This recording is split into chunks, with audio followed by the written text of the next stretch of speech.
Une femme de ménage ne sera jamais l'une des nôtres, cria un millionnaire lors de l'événement caritatif. Lorsque la femme de ménage prononça 3 mots, le millionnaire pâlit. Avant de commencer les messages, vous devez savoir que vous n'êtes pas là, et c'est ainsi que vous quittez le canal que vous inscrivez, mais vous devez savoir plus si vous le faites. Dans la ville de Nashville, le soleil de l'après-midi illuminait les fenêtres du manoir colonial de William Spencer en or, un marchand prospère connu pour sa générosité et son sens des affaires. Dans son bureau décoré de meubles anciens et de photographies familiales, il observait attentivement les documents éparpillés sur son bureau en bois massif tandis que sa petite fille de 6 ans, Rachel, jouait silencieusement avec ses poupées sur le tapis. L'expression de l'homme devenait de plus en plus tendue à mesure qu'il analysait les chiffres de ses feuilles de calcul, découvrant des divergences qui le faisaient plonger. « Olivia, ma fiancée, comment as-tu pu me faire ça ?» murmura-t-il pour lui-même en passant ses mains sur son visage fatigué. À l'étage de la maison, Olivia ajustait ses longs cheveux noirs devant le miroir, répétant des sourires et des gestes étudiés qu'elle utilisait depuis des mois pour enchanter son fiancé. La femme de 25 ans admirait la bague de fiançailles à son doigt, calculant mentalement combien elle pourrait détourner des comptes du marchand avant le mariage. Ses yeux bruns brillaient d'un mélange d'ambition et de mépris alors qu'elle planifiait son prochain transfert bancaire. Encore quelques mois et j'aurai assez pour commencer ma nouvelle vie loin de cet endroit ennuyeux, pensa-t-elle, satisfaite de sa ruse. Le bruit de pas lourds dans les escaliers interrompit les rêveries d'Olivia. William monta les marches avec un dossier de documents à la main, son visage habituellement doux marqué par une sévérité qu'elle n'avait jamais vue auparavant. La petite Rachel le suivit, s'accrochant à la rampe, ses grands yeux sombres attentifs à chaque mouvement de son père. Le marchand s'arrêta dans le couloir, sa voix profonde résonnant à travers les murs. « Nous devons parler de quelque chose de très sérieux, Olivia. J'ai trouvé des irrégularités dans les comptes de l'entreprise qui nécessitent des explications. » Olivia sentit un frisson parcourir son échine mais garda son calme, des années de pratique de l'art de la manipulation lui donnant la confiance nécessaire pour affronter n'importe quelle situation. Elle s'approcha de William avec des pas doux, sa robe vert émeraude bruissant légèrement. « Chérie, tu as l'air si tendu. Ne penses-tu pas qu'il vaudrait mieux en parler après le dîner ? Je peux préparer ce plat que tu aimes tant, suggéra-t-elle d'une voix la plus douce possible, essayant de gagner du temps pour formuler une explication convaincante. Cependant, le marchand ne céda pas face à la tentative de manipulation. Il ouvrit le dossier et commença à retirer des documents, sa main tremblant légèrement de colère contenue. « Il n'y aura pas d'après, Olivia. Je veux savoir maintenant pourquoi il y a des transferts réguliers quittant nos comptes vers un compte aux îles Caïmans, des transferts qui ont commencé exactement 3 mois après que tu as commencé à travailler dans mon bureau, déclara-t-il, sa voix augmentant progressivement en volume. La tension dans le couloir était palpable.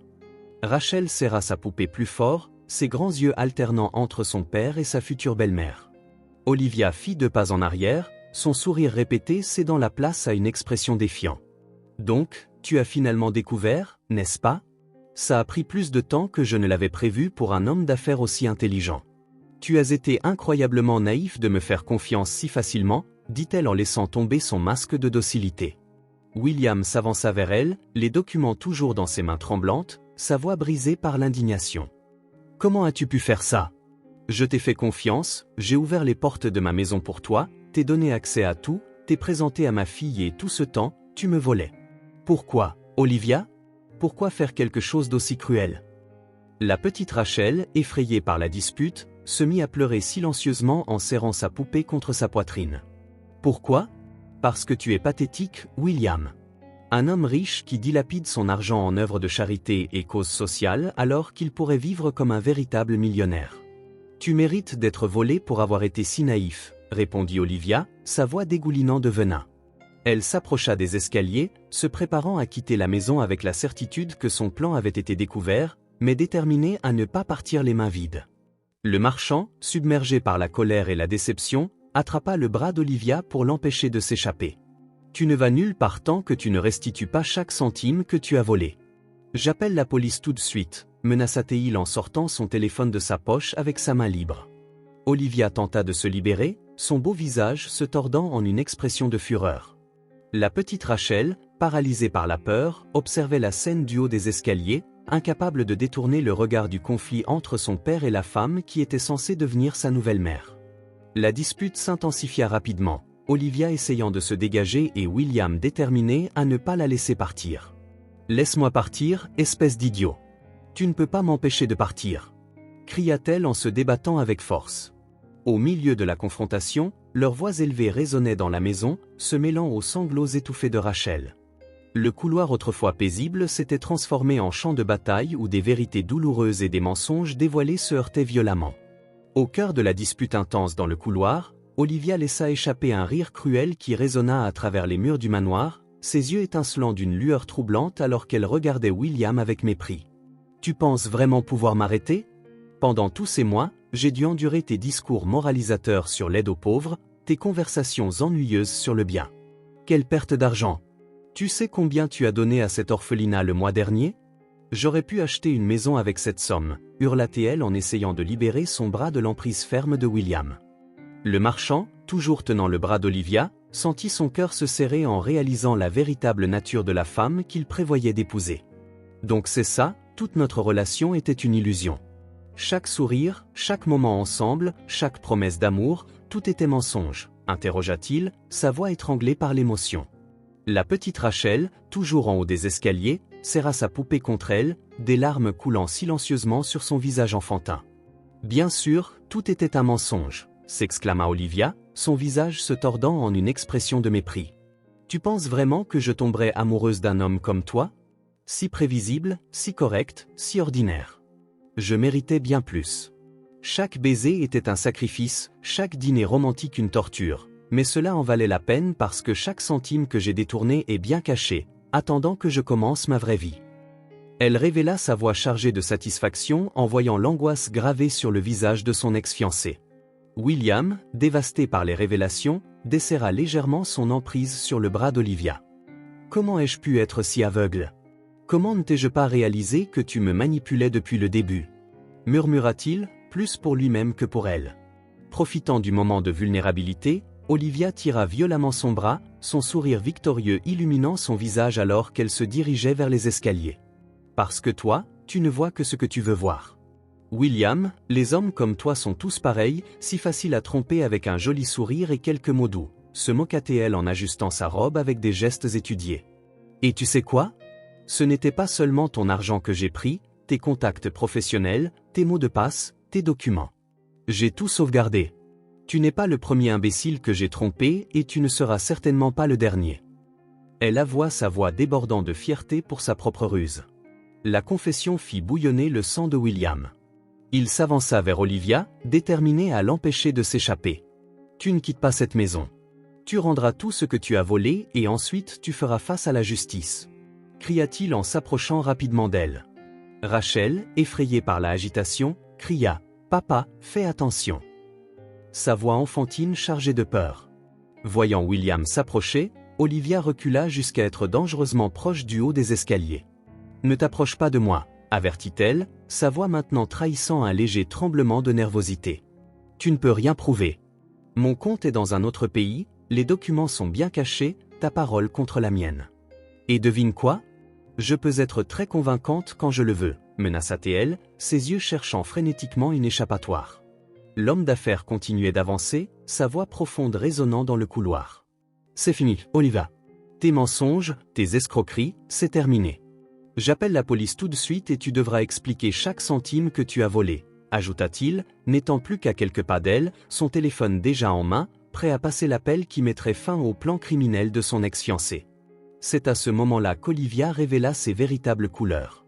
D'un mouvement rapide, elle attrapa une statuette décorative sur une table voisine et la brandit de manière menaçante. « Tu ne vas pas passer cet appel, William. Je ne te laisserai pas détruire tout ce que j'ai accompli, » cria-t-elle, ses yeux grands ouverts mêlant peur et fureur. La petite Rachel poussa un cri étouffé, ses mains tremblantes couvrant ses yeux, incapable de continuer à assister à la scène terrifiante qui se déroulait. La tension dans le couloir atteignit son paroxysme lorsque William, ignorant la menace, fit un pas de plus vers Olivia. « Pose ça maintenant, Olivia. Tu ne fais qu'empirer ta situation, » dit-il en essayant de rester calme malgré son cœur battant la chamade. Sa réponse fut immédiate et dévastatrice. « Non, c'est toi qui as empiré les choses. Pourquoi n'as-tu pas pu me laisser partir ? Pourquoi as-tu dû jouer les héros ?» hurla-t-elle, sa voix résonnant contre les murs du manoir comme un présage de tragédie. La confrontation atteignit son moment le plus critique lorsqu'Olivia, coincée entre William et les escaliers, agissait par pur instinct de survie. « Je t'avais prévenu de ne pas t'approcher de moi », cria-t-elle en poussant l'homme d'affaires de toutes ses forces.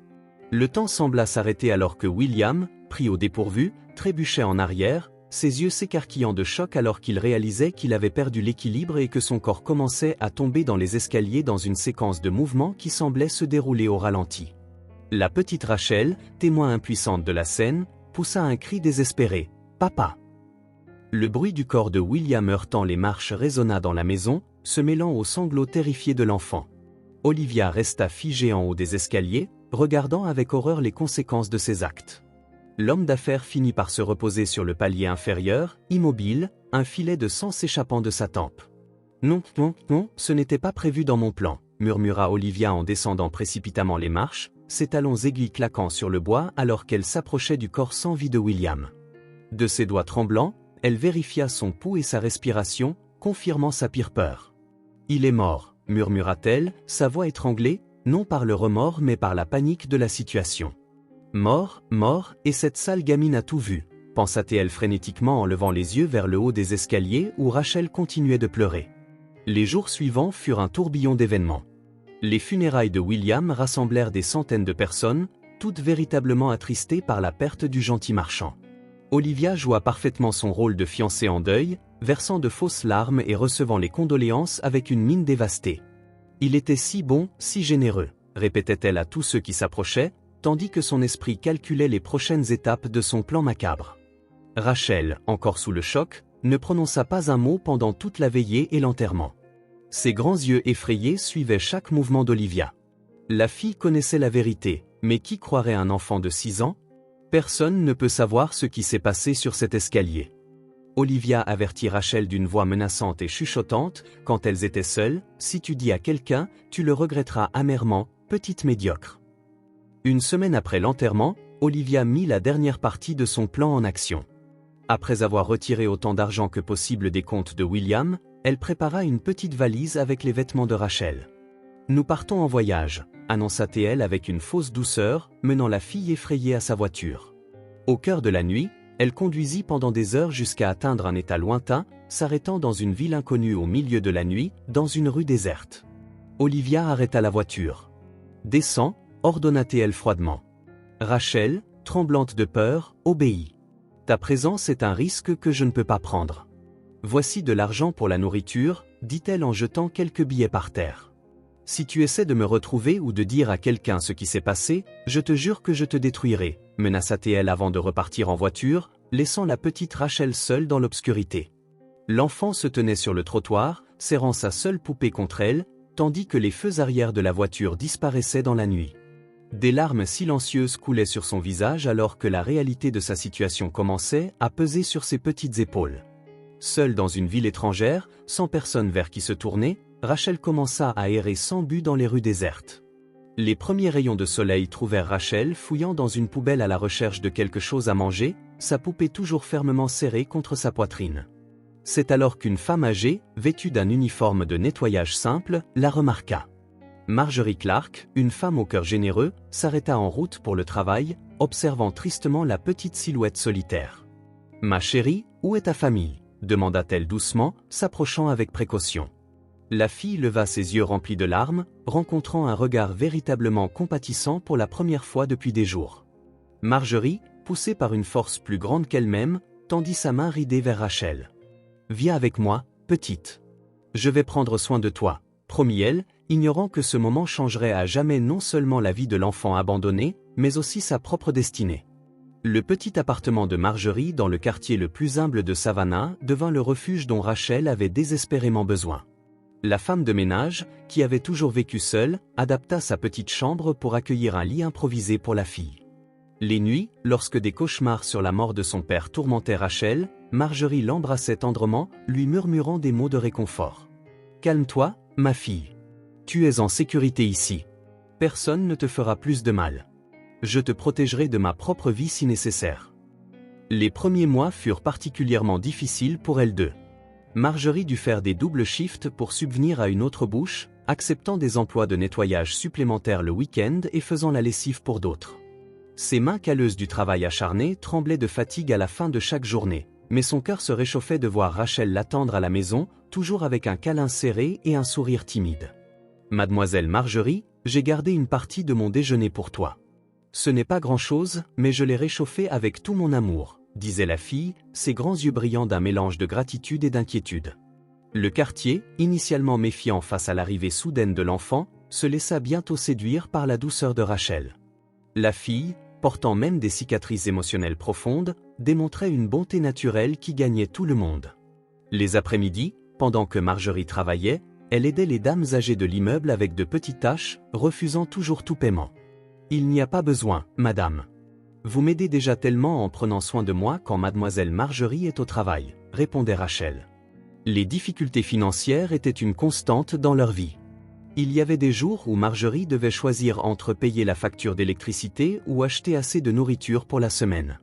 Une nuit difficile, assise à la petite table de la cuisine avec seulement une assiette de haricots à partager, elle regarda Rachel étudier à la lumière d'une bougie.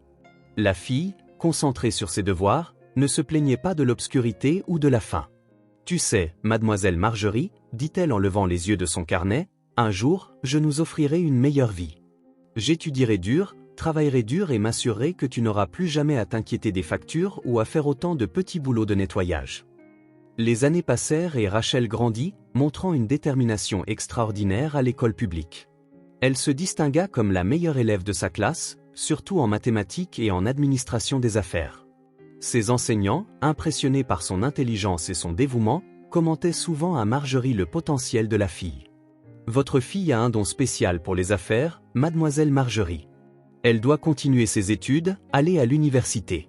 Ce serait une perte de laisser autant de talents inexploités, » disait-il. Les paroles des enseignants plantèrent une graine d'espoir dans le cœur de Marjorie, mais apportèrent aussi de nouvelles inquiétudes. Comment pourrait-elle se permettre l'université pour Rachel? Ses économies couvraient à peine leurs dépenses de base.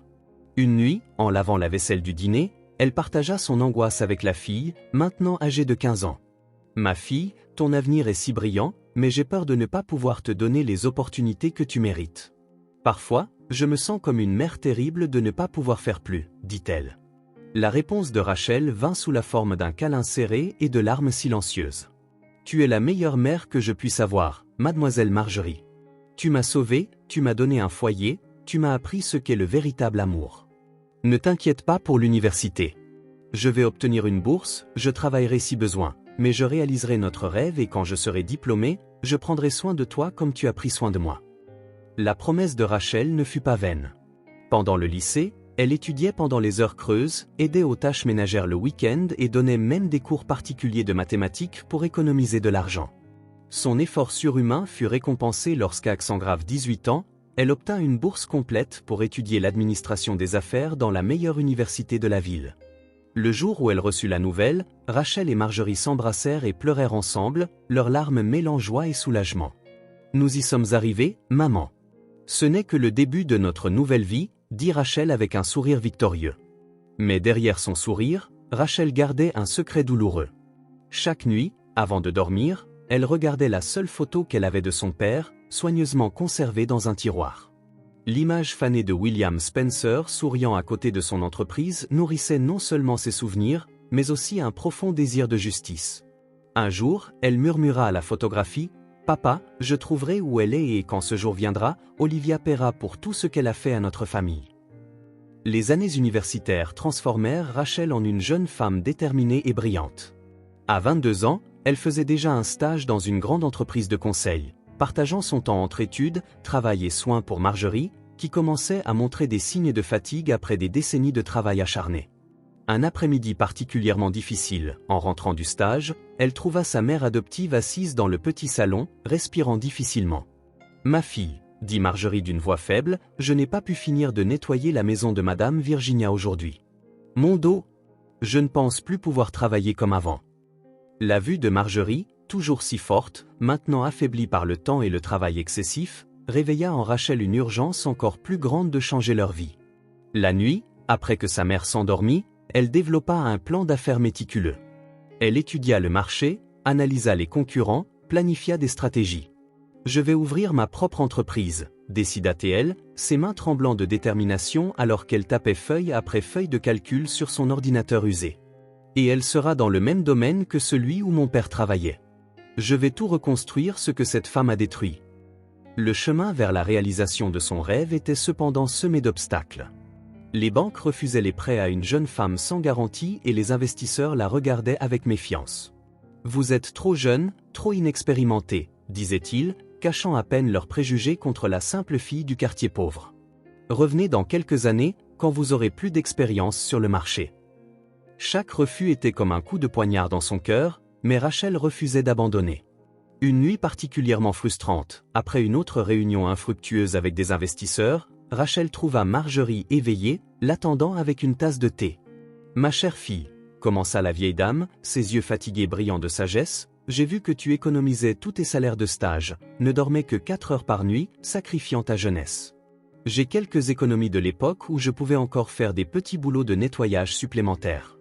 Ce n'est pas grand-chose, mais je veux que tu l'utilises pour démarrer ton entreprise. » Rachel sentit des larmes couler sur son visage en entendant l'offre de Marjorie. « Non, maman, cet argent est pour ta retraite. »« Je ne peux pas l'accepter, » répondit-elle, sa voix étranglée par le remords. Mais Marjorie prit ses mains calleuses dans les siennes et parla fermement. « Tu m'as donné une raison de vivre quand tu as été là ce jour-là dans la rue. Maintenant, laisse-moi t'aider à réaliser ton rêve. Je te fais confiance plus qu'à quiconque dans ce monde. » Avec les économies de Marjorie comme capital initial, Rachel lança son entreprise dans un petit bureau loué. Elle travailla sans relâche, utilisant toutes les connaissances acquises à l'université et son sens naturel des affaires.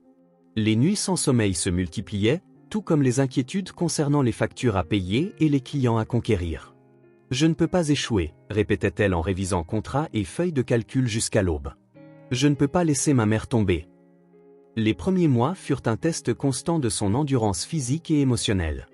Il y eut des moments où la peur de l'échec l'étouffait, des nuits où le poids des responsabilités semblait trop lourd pour ses jeunes épaules. Dans un de ces moments de doute, elle trouva une vieille coupure de journal sur son père, William Spencer, le décrivant comme un entrepreneur visionnaire qui avait tout commencé de zéro. « C'est dans mon sang », murmura-t-elle en touchant la photo de son père avec révérence. « Je prouverai que je suis digne de ton héritage. » Sa détermination commença à porter ses fruits. Un projet réussi en entraîna un autre, et bientôt sa petite entreprise commença à gagner en reconnaissance sur le marché. À 25 ans, Rachel dirigeait déjà une équipe de 10 employés et avait réussi à déménager avec Marjorie dans un meilleur appartement. « Regarde, maman, » dirait-elle fièrement en lui montrant le nouveau chez-soi, « maintenant tu peux te reposer, tu n'auras plus jamais à faire un travail de nettoyage. » Cependant, même au milieu de son succès croissant, les ombres du passé la hantaient toujours. Chaque nuit, avant de dormir, Rachel ouvrait son ordinateur portable et cherchait sans relâche des informations sur Olivia Rhodes. « Où es-tu, criminel ?» murmura-t-elle, serrant les dents alors qu'elle explorait les réseaux sociaux et les sites d'actualité. « Un jour, je te trouverai et tu paieras pour chaque larme que ma mère et moi avons versée, » pensait-elle, son obsession pour la vengeance consommant son repos.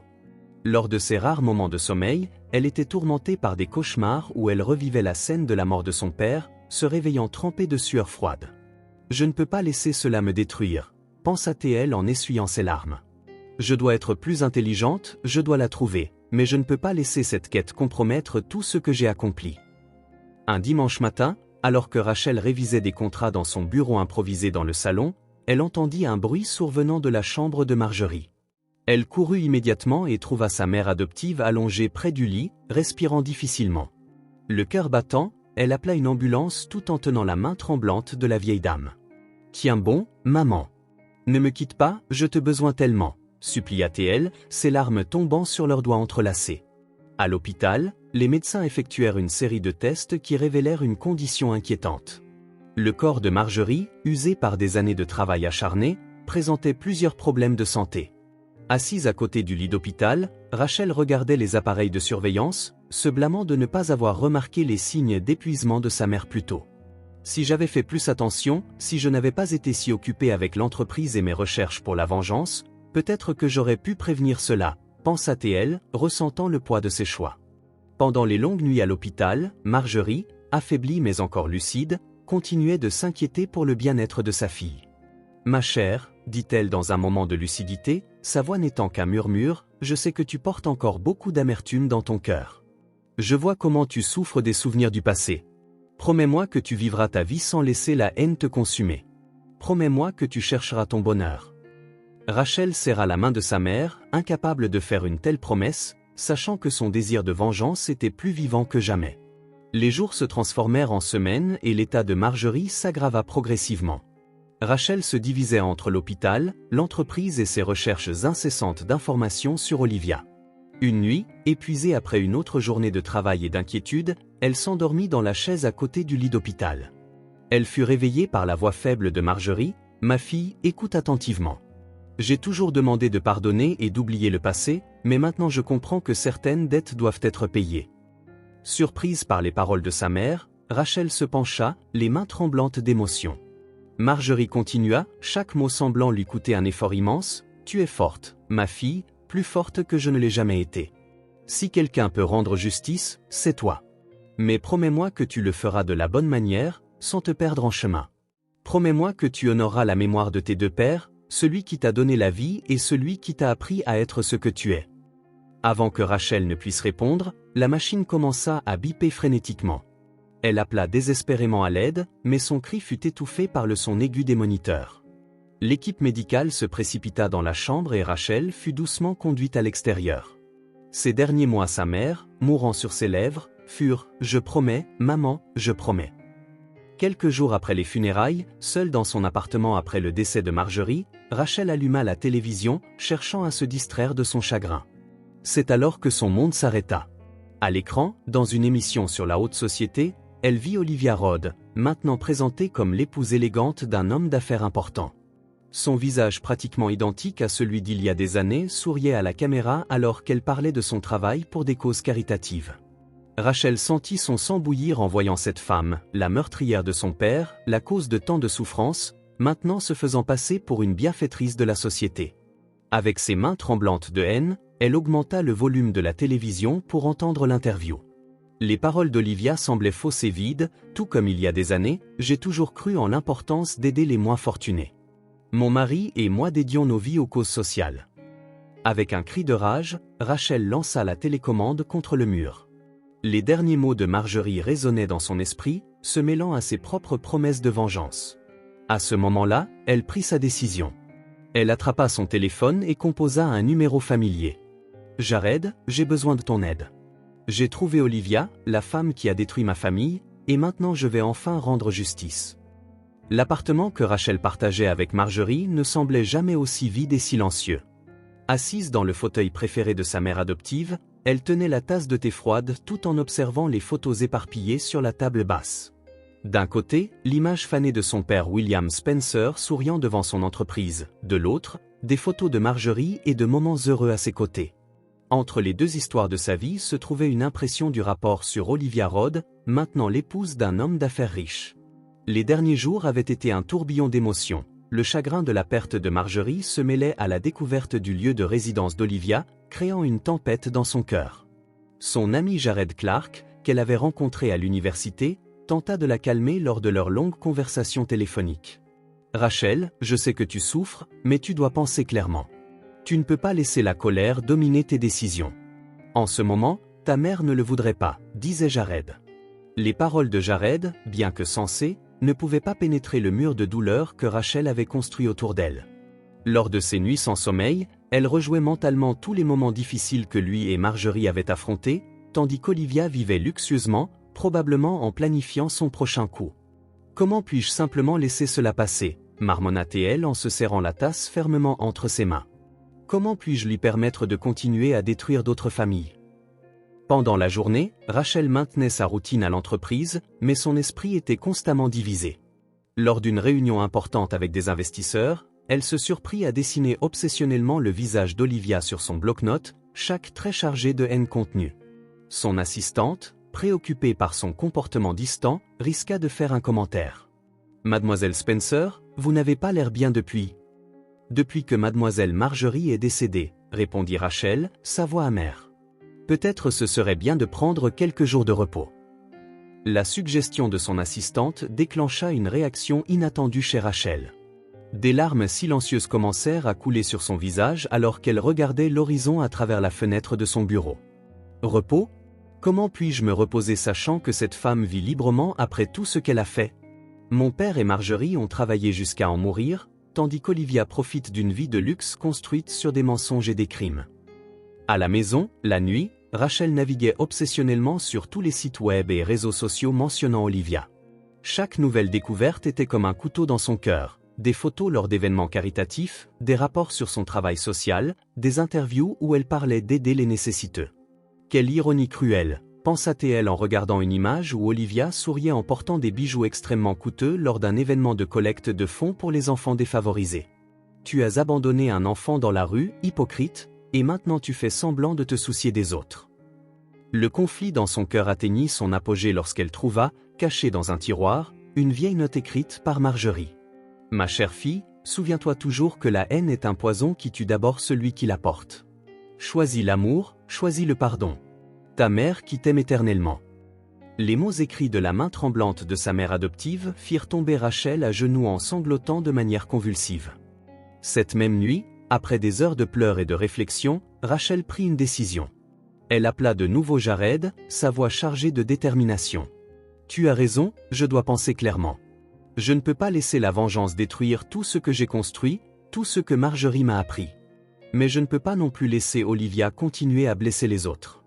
Je dois trouver un terrain d'entente, une manière de rendre justice sans devenir un monstre. La conversation avec Jared s'étira jusqu'aux premières heures du matin alors qu'ils débattaient des différentes approches pour gérer la situation. Je ne peux plus retarder cela, conclut Rachel en regardant le soleil se lever à travers sa fenêtre. Je dois affronter mes démons une fois pour toutes, mais je le ferai de la bonne manière, en honorant la mémoire de mes parents. Dans son esprit, un plan commença à se former, un plan qui changerait à jamais le cours de son histoire. Le téléphone sonna l'après-midi suivant, interrompant les pensées de Rachel. À l'autre bout de la ligne, la voix familière de son ami Jared semblait inquiète. « Rachel, j'ai trouvé des informations sur Olivia que tu dois voir, d'anciens reportages, des histoires qui se répètent. Je pense qu'elle a déjà fait cela avec d'autres familles, expliqua Jared en montrant les dates et les événements. Elle se rapproche toujours d'hommes réussis, gagne leur confiance, et puis, eh bien, ils finissent toujours par avoir une fin tragique, accident, chute, problème cardiaque. » Les mains de Rachel tremblaient alors qu'elle examinait chaque document. Des histoires similaires à la sienne se déroulaient devant ses yeux, des familles détruites, des fortunes détournées, des vies perdues. Comment personne n'a jamais remarqué cela avant ? Demanda-t-elle, sa voix étranglée d'émotion. Jared secoua tristement la tête. Elle est intelligente, Rachel. Elle change de ville, parfois même de pays. Dès que les suspicions commencent, elle a déjà disparu. Dans un moment de silence, Rachel se souvint des derniers mots de Marjorie à l'hôpital, « Si quelqu'un peut rendre justice, c'est toi. » Maintenant, face aux preuves rassemblées par Jared, ces mots prirent un nouveau sens. Il ne s'agissait pas seulement de son histoire personnelle, mais de prévenir d'autres familles de subir la même souffrance. Le problème, c'est que nous n'avons pas de preuves concrètes, expliqua Jared en passant ses mains dans ses cheveux de frustration. Ce sont juste des coïncidences, des schémas que nous avons remarqués, mais rien que nous puissions utiliser légalement contre elles. Nous aurions besoin de quelque chose de plus solide, quelque chose qui prouve les détournements d'argent, les manipulations, les escroqueries. Rachel se leva brusquement de sa chaise, une idée commençant à se former dans son esprit. Peut-être que c'est pour ça que personne n'a pu l'arrêter jusqu'à maintenant. Tout le monde a essayé de prouver des crimes passés, mais si nous nous concentrions sur le présent, si nous pouvions empêcher qu'elle ne commette sa prochaine escroquerie? L'expression de Jared changea, passant de la préoccupation à l'intérêt. « Que as-tu en tête ?» demanda-t-il, familier avec l'éclat déterminé dans les yeux de son ami. Rachel commença à faire les 100 pas dans le bureau, son esprit travaillant rapidement. Elle est mariée à un homme d'affaires riche maintenant, n'est-ce pas? Et d'après ce que nous avons vu dans les nouvelles, elle est toujours impliquée dans des événements caritatifs, toujours sous les feux de la haute société. Oui, mais cela ne fait que prouver qu'elle manipule toujours les gens, répondit Jared, ne comprenant toujours pas où son ami voulait en venir. Rachel arrêta de faire les 100 pas et le regarda intensément. Exactement, les personnes qui manipulent commettent toujours des erreurs lorsqu'elles se sentent trop en sécurité. Nous devons nous rapprocher, observer, attendre qu'elle baisse sa garde. C'est à ce moment-là que le téléphone de Rachel sonna, apportant des nouvelles de l'hôpital. La voix du médecin l'informa de certains effets personnels de Marjorie qui devaient être récupérés. Elle raccrocha le téléphone les larmes aux yeux, se souvenant du dernier conseil de sa mère de rendre justice de la bonne manière. « Jared, dit-elle d'une voix ferme malgré les larmes, j'aurai besoin de ton aide. Je ne peux pas laisser d'autres familles traverser ce que j'ai traversé, ce que ma mère a traversé, mais je dois faire cela sans me perdre dans le processus, sans devenir quelqu'un que Marjorie ne reconnaîtrait pas. » Son ami se leva et posa ses mains sur ses épaules en signe de soutien. « Je suis avec toi, Rachel. Nous trouverons un moyen de rendre justice sans devenir ce contre quoi nous nous battons. Ta mère serait fière de te voir choisir cette voie. » Assise dans le salon de l'appartement de Rachel, elle et Jared passèrent des heures à analyser toutes les approches possibles. C'est après plusieurs cafés et idées écartées que Jared se redressa dans sa chaise, les yeux brillants de cette expression que Rachel connaissait bien, celle qui précédait toujours ses idées les plus brillantes. « Et si tu t'infiltrais dans sa maison ?» suggéra-t-il en se penchant avec enthousiasme. Rachel fronça les sourcils, confuse. « Comment ? Elle me reconnaîtrait dès qu'elle me verrait. » Mais Jared était déjà debout, faisant les 100 pas dans la pièce en développant son plan. « Non, elle ne te reconnaîtrait pas. Pense Rachel. Elle t'a abandonné quand tu n'avais que 6 ans. Maintenant, tu es une femme de 25 ans avec une apparence modifiée, de nouveaux documents, une histoire bien ficelée. Tu pourrais devenir une personne complètement différente. » L'idée commença à faire sens dans l'esprit de Rachel. « Tu suggères que je postule pour un emploi de femme de ménage dans sa maison ?» demanda-t-elle, sa voix mêlant incrédulité et intérêt. Jared hocha vigoureusement la tête. « Exactement. Pense aux possibilités, tu aurais accès à toute la maison, aux documents, aux conversations. Tu pourrais observer chacun de ses mouvements, trouver ses faiblesses, trouver des preuves concrètes de ses crimes. Mais comment allons-nous faire cela ? Faux documents, références de travail. Ce n'est pas si simple. » Réfléchit Rachel. Bien qu'elle commençait déjà à visualiser le plan, Jared sourit ce sourire qui l'inquiétait toujours car il précédait ses idées les plus risquées. « Laisse ça à moi. Je connais des personnes qui peuvent t'aider. L'important est que tout soit parfait sans éveiller les soupçons. » Dans les semaines suivantes, le plan prit forme. Jared activa ses contacts et bientôt, Rachel avait une toute nouvelle identité en main, Virginia Clark, une simple fille de la campagne avec des références de travail impeccables provenant d'autres foyers. Ses nuits étaient consacrées à étudier chaque détail de sa nouvelle persona, créant une histoire de vie cohérente qui pourrait résister à tout interrogatoire. Devant le miroir, Rachel pratiquait sa transformation. Elle apprit à parler plus simplement, à marcher avec moins de posture, à cacher son éducation privilégiée. Ses cheveux, toujours impeccablement coiffés auparavant, furent remplacés par un style plus modeste. Ses vêtements élégants cédèrent la place à des tenues simples appropriées pour une travailleuse domestique. L'opportunité se présenta lorsque Jared découvrit que la femme de ménage actuelle du manoir prenait sa retraite. Grâce à des contacts soigneusement choisis, il réussit à faire parvenir le CV de Virginia aux mains de la gouvernante de la maison. « C'est parfait », expliqua-t-il en montrant à Rachel les détails de l'offre d'emploi. « Il recherche quelqu'un qui peut vivre dans la maison, qui est discrète et compétente, exactement ce dont nous avons besoin. » La veille de l'entretien, Rachel était assise sur son lit, regardant une photo de Marjorie. « Pardonne-moi, mère, » murmura-t-elle. « Je sais que tu m'as toujours appris à être honnête, mais parfois nous devons utiliser les armes de l'ennemi pour rendre justice. » Ses mains caressaient la photographie tandis qu'une larme solitaire coulait sur son visage. « Je ferai cela de la bonne manière, je promets, non pas par vengeance, mais pour empêcher Olivia de détruire d'autres familles. » Le matin suivant arriva avec un mélange d'anxiété et de détermination. Rachel, désormais Virginia, ajusta son uniforme simple une dernière fois devant le miroir. Jared l'attendait dans le salon, tenant un dossier avec ses nouveaux documents. « Es-tu prête ?» demanda-t-il en étudiant la transformation impressionnante de son amie. Rachel hocha la tête, sa voix ferme malgré son cœur battant la chamade. « Prête. Il est temps. » Il était temps pour Olivia de rencontrer sa nouvelle femme de ménage.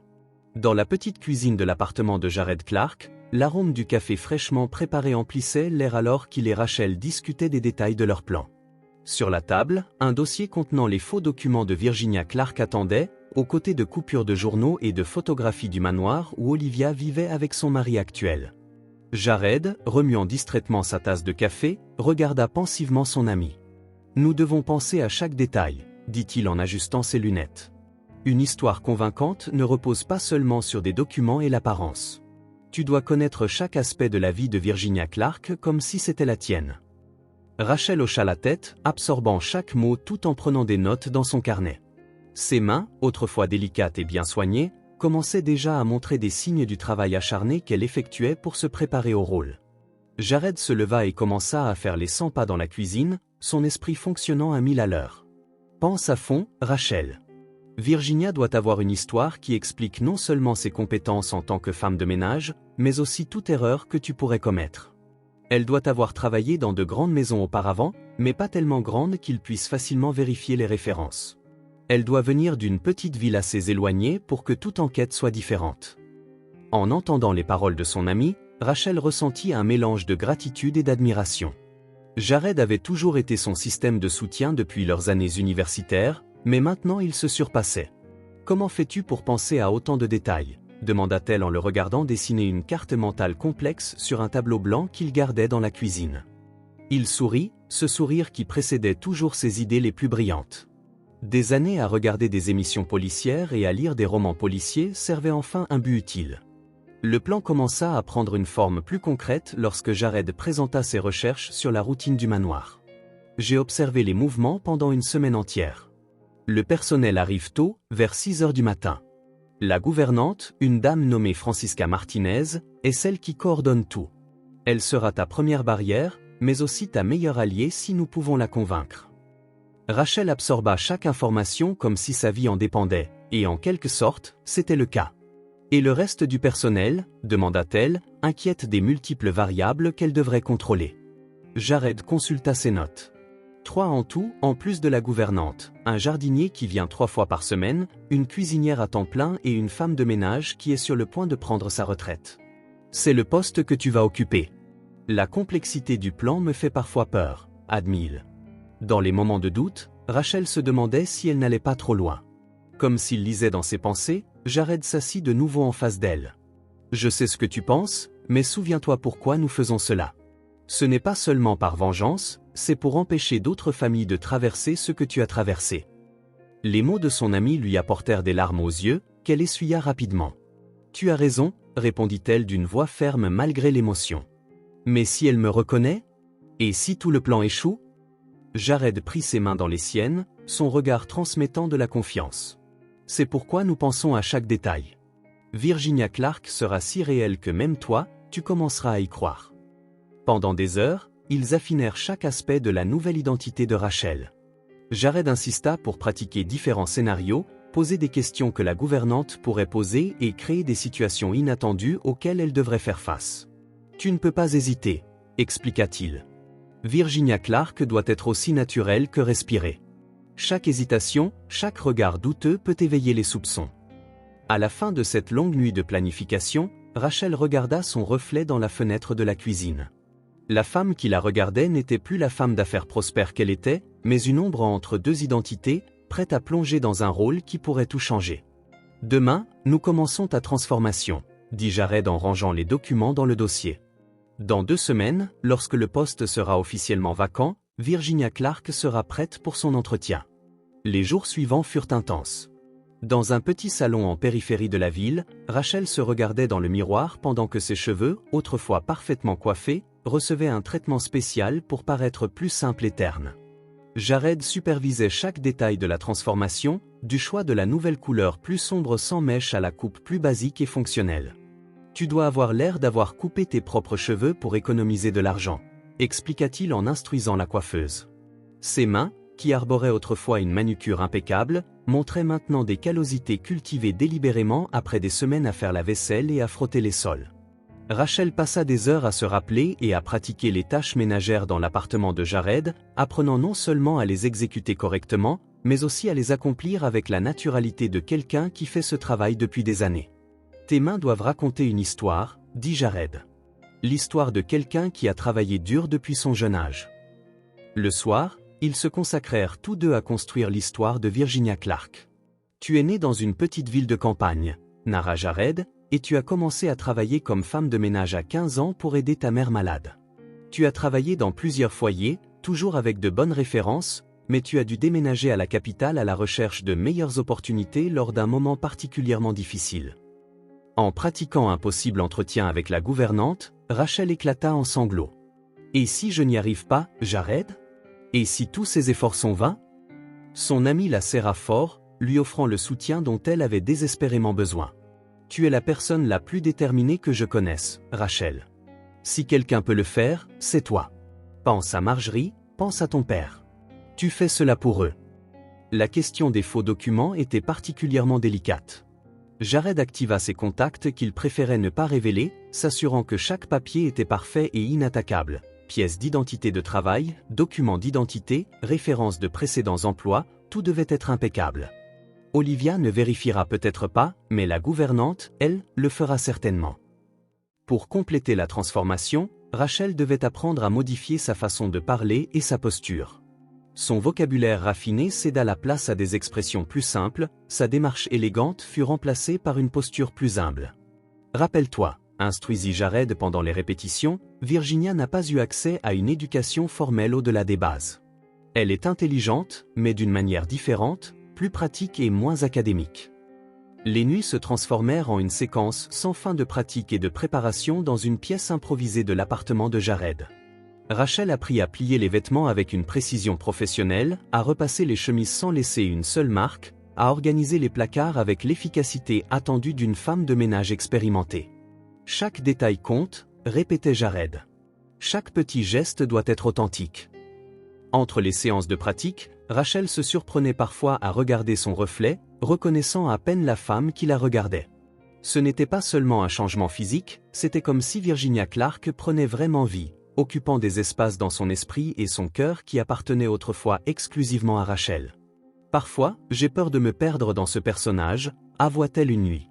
Jared, qui organisait un autre dossier de documents, s'arrêta et regarda sérieusement son ami. C'est pourquoi je suis là pour t'aider à te souvenir de qui tu es vraiment, pour t'empêcher de te perdre dans ce rôle. Virginia Clark n'est qu'un masque, Rachel, un masque nécessaire pour rendre justice, mais toujours juste un masque. À la veille de l'entretien, alors qu'il finalisait les dernières préparations, Jared donna à Rachel un petit crucifix en argent. C'est celui de ma grand-mère, expliqua-t-il. Virginia Clark semble être le genre de personne qui porterait quelque chose comme ça, un héritage familial. De plus, cela t'aidera à te rappeler que tu n'es pas seul dans cette mission. Le matin de l'entretien, Rachel, désormais complètement transformée en Virginia Clark, attendit à l'arrêt de bus comme prévu. Elle portait une tenue simple, une jupe grise jusqu'aux genoux, un chemisier blanc uni et des chaussures basses usées. Son sac cabossé contenait tous les documents nécessaires, minutieusement organisés par Jared. La veille, le petit crucifix en argent brillait discrètement autour de son cou. « Souviens-toi », la voix de Jared résonnait dans son esprit, « tu es nerveuse mais pas effrayée. Virginia Clark a déjà travaillé dans d'autres grandes maisons, elle est compétente et le sait. Garde un regard ferme mais respectueux. Ne confronte jamais directement, utilise toujours « oui madame » et « non madame ». Rachel prit une profonde inspiration, ajustant sa posture comme il l'avait pratiqué d'innombrables fois. Le bus la déposa à 2 pâtés de maison du manoir. En marchant, Rachel observa le quartier aisé, laissant son visage exprimer la discrète étonnement attendu de quelqu'un d'origine modeste. À son arrivée aux imposantes portes de la résidence, elle sonna la cloche avec des mains légèrement tremblantes. Cette fois, elle n'avait pas besoin de prétendre être nerveuse. La gouvernante, Francisca Martinez, était exactement comme Jared l'avait décrit, une dame d'environ 60 ans avec des cheveux gris parfaitement coiffés et un regard pénétrant qui semblait évaluer chaque détail. « Virginia Clark » demanda-t-elle en consultant une planchette. « Oui madame » répondit Rachel en gardant les yeux baissés mais pas soumis. « Veuillez me suivre » ajouta-t-elle. Lors de l'entretien dans la petite salle de réception, Rachel joua son rôle à la perfection. Elle répondit à toutes les questions avec la simplicité étudiée de Virginia Clark, présenta ses références avec une fierté contenue et démontra une connaissance pratique des tâches ménagères. « Pourquoi avez-vous quitté votre dernier emploi » demanda Francisca, les yeux attentifs à chaque réaction. « Mon ancien employeur a déménagé à l'étranger, madame » répondit Rachel en utilisant l'histoire qu'ils avaient créée. « Il m'a même proposé de partir avec lui, mais ma mère est malade et je dois rester dans le pays pour m'occuper d'elle. » Le mensonge sortit naturellement, soutenu par une lettre de recommandation falsifiée que Jared avait obtenue grâce à ses contacts. Francisca sembla satisfaite des réponses, mais avait encore une dernière exigence. « Nous avons besoin que vous commenciez immédiatement et que vous viviez dans la maison. Nous avons une salle de personnel disponible. » Cela vous pose-t-il un problème? Rachel sentit son cœur s'accélérer. C'était exactement ce qu'ils espéraient. Non madame, je peux commencer quand vous le souhaitez, répondit-elle avec un sourire reconnaissant illuminant son visage. Merci beaucoup, madame. Vous ne regretterez pas d'avoir quitté le manoir. Rachel maintint le comportement de Virginia Clark jusqu'à ce qu'elle tourne le coin. Ce n'est qu'à l'abri des regards qu'elle se permit de trembler. Elle sortit le téléphone jetable que Jared lui avait fourni et tapa un message simple, « Je l'ai eu ». La réponse arriva instantanément, jamais douté. Maintenant, le vrai jeu commence. Cette nuit-là, dans son appartement, Rachel emballa un petit sac avec les vêtements simples qu'elle porterait en tant que Virginia. Sur son lit, le portrait de Marjorie et la vieille photo de son père semblaient la regarder. « Pardonne-moi pour ce que je m'apprête à faire », murmura-t-elle en glissant les photographies dans une boîte que Jared garderait en sécurité. Mais parfois, nous devons devenir ce contre quoi nous nous battons pour rendre justice. Le manoir semblait encore plus imposant à la douce lumière du matin. Rachel, désormais pleinement incarnée dans son personnage de Virginia Clark, passa les portes en portant son sac modeste. Francisca l'attendait à l'entrée arrière, son uniforme impeccablement repassé et sa posture rigide montrant clairement que la ponctualité n'était que la première des nombreuses exigences. « Bonjour, Virginia », salua la gouvernante en consultant sa montre-bracelet. « Je vais vous montrer vos logements, puis vous faire visiter entièrement la maison. Vous devez vous familiariser avec chaque recoin, nettoyer chaque objet, gérer chaque routine. » La voix de Francisca était ferme mais pas méchante, montrant l'expérience de quelqu'un qui a formé des dizaines de membres du personnel au fil des ans. La chambre désignée de Virginia était petite mais propre, située dans une aile séparée de la maison principale.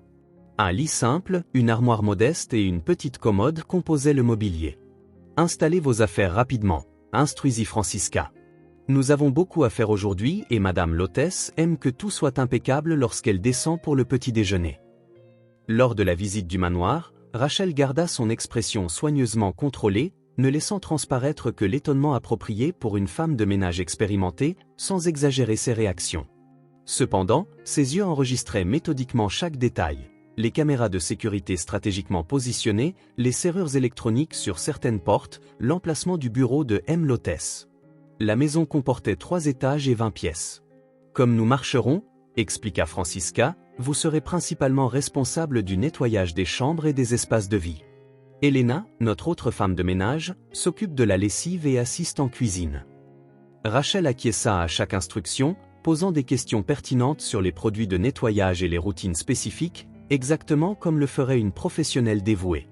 C'est lors de l'explication du nettoyage du salon principal que Rachel entendit cette voix, la voix qui hantait ses cauchemars depuis tant d'années. Olivia hôtesse descendit les escaliers avec la même élégance qu'elle affichait sur les photos de magazines, portant un ensemble en soie et des bijoux discrètement coûteux. « Francisca, qui est notre nouvelle employée ?» demanda Olivia. Le cœur de Rachel s'accéléra, mais des années de planification et des semaines de préparation la maintinrent stable. Ses yeux baissés respectueusement, ses mains jointes devant elle dans une posture parfaitement étudiée de soumission. « C'est Virginia Clark, madame. Elle a commencé aujourd'hui et remplace Donna Rosa qui a pris sa retraite. » Olivia s'approcha d'elle, ses talons résonnant sur le sol en marbre. Ses yeux balayant Virginia de la tête aux pieds, elle fit une évaluation rapide mais approfondie.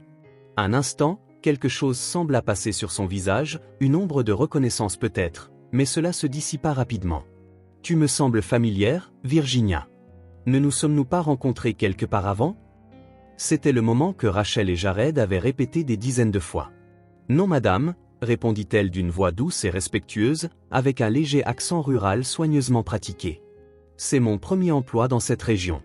Je viens tout juste d'arriver de Greenville. » Le mensonge coula facilement, soutenu par des documents méticuleusement falsifiés et une histoire de fond soigneusement construite. Olivia continua de la regarder pendant quelques secondes de plus avant de hausse. Élégamment les épaules. « Ça doit être mon imagination alors. Eh bien, j'espère que tu feras du bon travail ici, Virginia.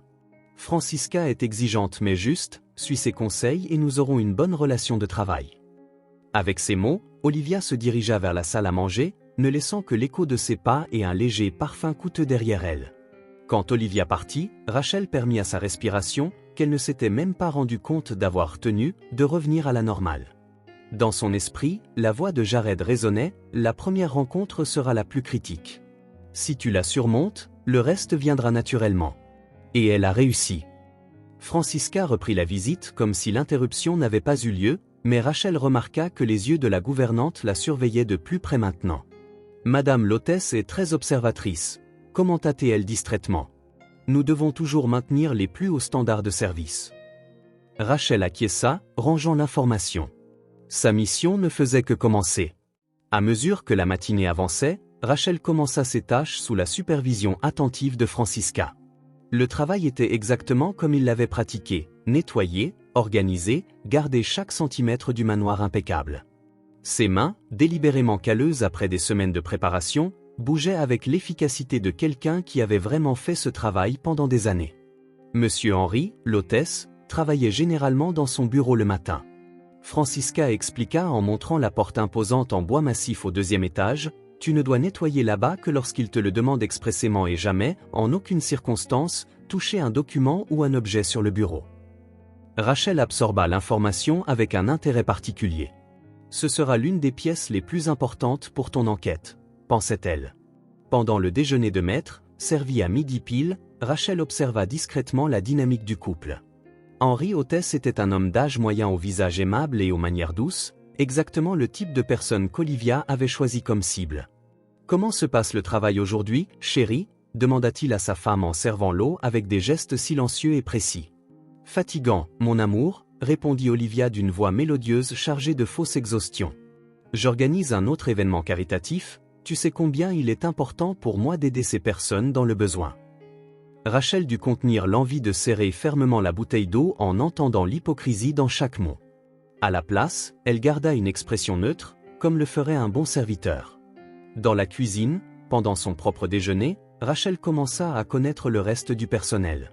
Elena, l'autre femme de ménage, était une dame d'âge moyen qui travaillait dans la maison depuis 5 ans. « Madame l'hôtesse peut être exigeante, » commenta-t-elle d'une voix basse, « mais Monsieur Henry est un très bon homme, il nous traite toujours avec respect. » Le jardinier, un homme plus âgé nommé Pedro, apparut brièvement pour sa pause. « Fais attention aux objets de valeur, » conseilla-t-il entre 2 gorgées de café. La semaine dernière, le coffret à bijoux de Madame l'hôtesse a disparu et elle était furieuse. Elle a failli renvoyer Donna Rosa à cause de cela. Rachel nota l'information, un autre indice des méfaits d'Olivia. Dans l'après-midi, en nettoyant les couloirs au 2e étage, Rachel entendit des voix élevées provenant de la chambre principale. C'était Olivia au téléphone, sa voix habituellement douce maintenant chargée d'irritation.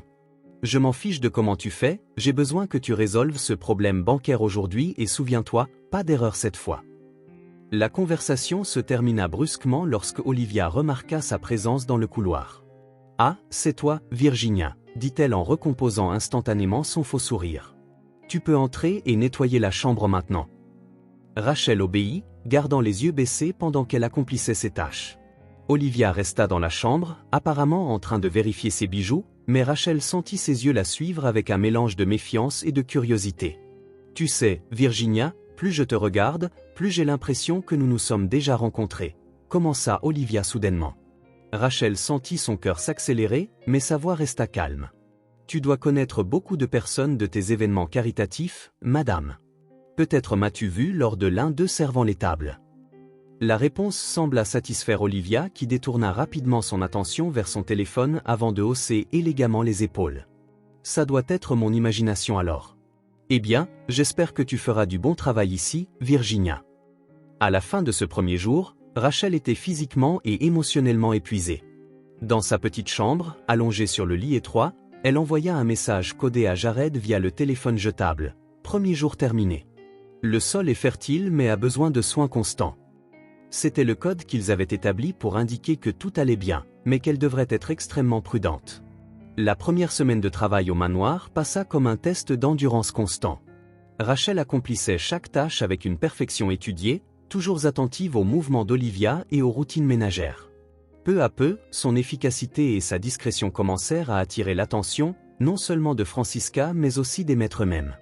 Virginia Olivia appela un après-midi alors que la supposée femme de ménage organisait son luxueux placard. « J'ai remarqué que tu prends un soin particulier avec mes vêtements et mes bijoux. J'aime cela. » La fausse femme de ménage laissa apparaître un sourire modeste. « Merci, madame. » J'ai appris dès mon plus jeune âge que les choses délicates nécessitent une attention spéciale. Sa réponse apparemment innocente portait une ironie que seule elle comprenait. Lors des dîners que le couple organisait pour leurs amis de la haute société, Rachel observa comment Olivia manipulait son entourage. Sa belle-mère n'avait pas changé, elle utilisait toujours son charme et de fausses démonstrations de gentillesse pour gagner la confiance des autres. « Tu sais, Henry, dirait-elle à son mari lors de l'un de ces événements, nous devons augmenter notre contribution à l'orphelinat. Ces enfants ont tellement besoin de nous. » Au 10e jour de travail, un incident inattendu accéléra ses plans. En nettoyant le couloir près du bureau, Rachel entendit le bruit de quelque chose qui se brisait, suivi d'un petit cri d'Olivia. Sans hésiter, elle courut pour aider et trouva sa belle-mère en train de ramasser les éclats d'un précieux vase chinois. « Je suis désolée, madame, laissez-moi nettoyer ça », proposa-t-elle rapidement en attrapant les fournitures de nettoyage. Olivia semblait véritablement bouleversée. Henry sera furieux, c'est un héritage familial. Rachel vit là son opportunité. « Si vous le permettez, madame, je peux dire que c'est moi qui l'ai accidentellement cassé en nettoyant. » Le regard qu'Olivia lui lança était un mélange de surprise et d'intérêt. « Tu ferais ça, Virginia ?» demanda-t-elle.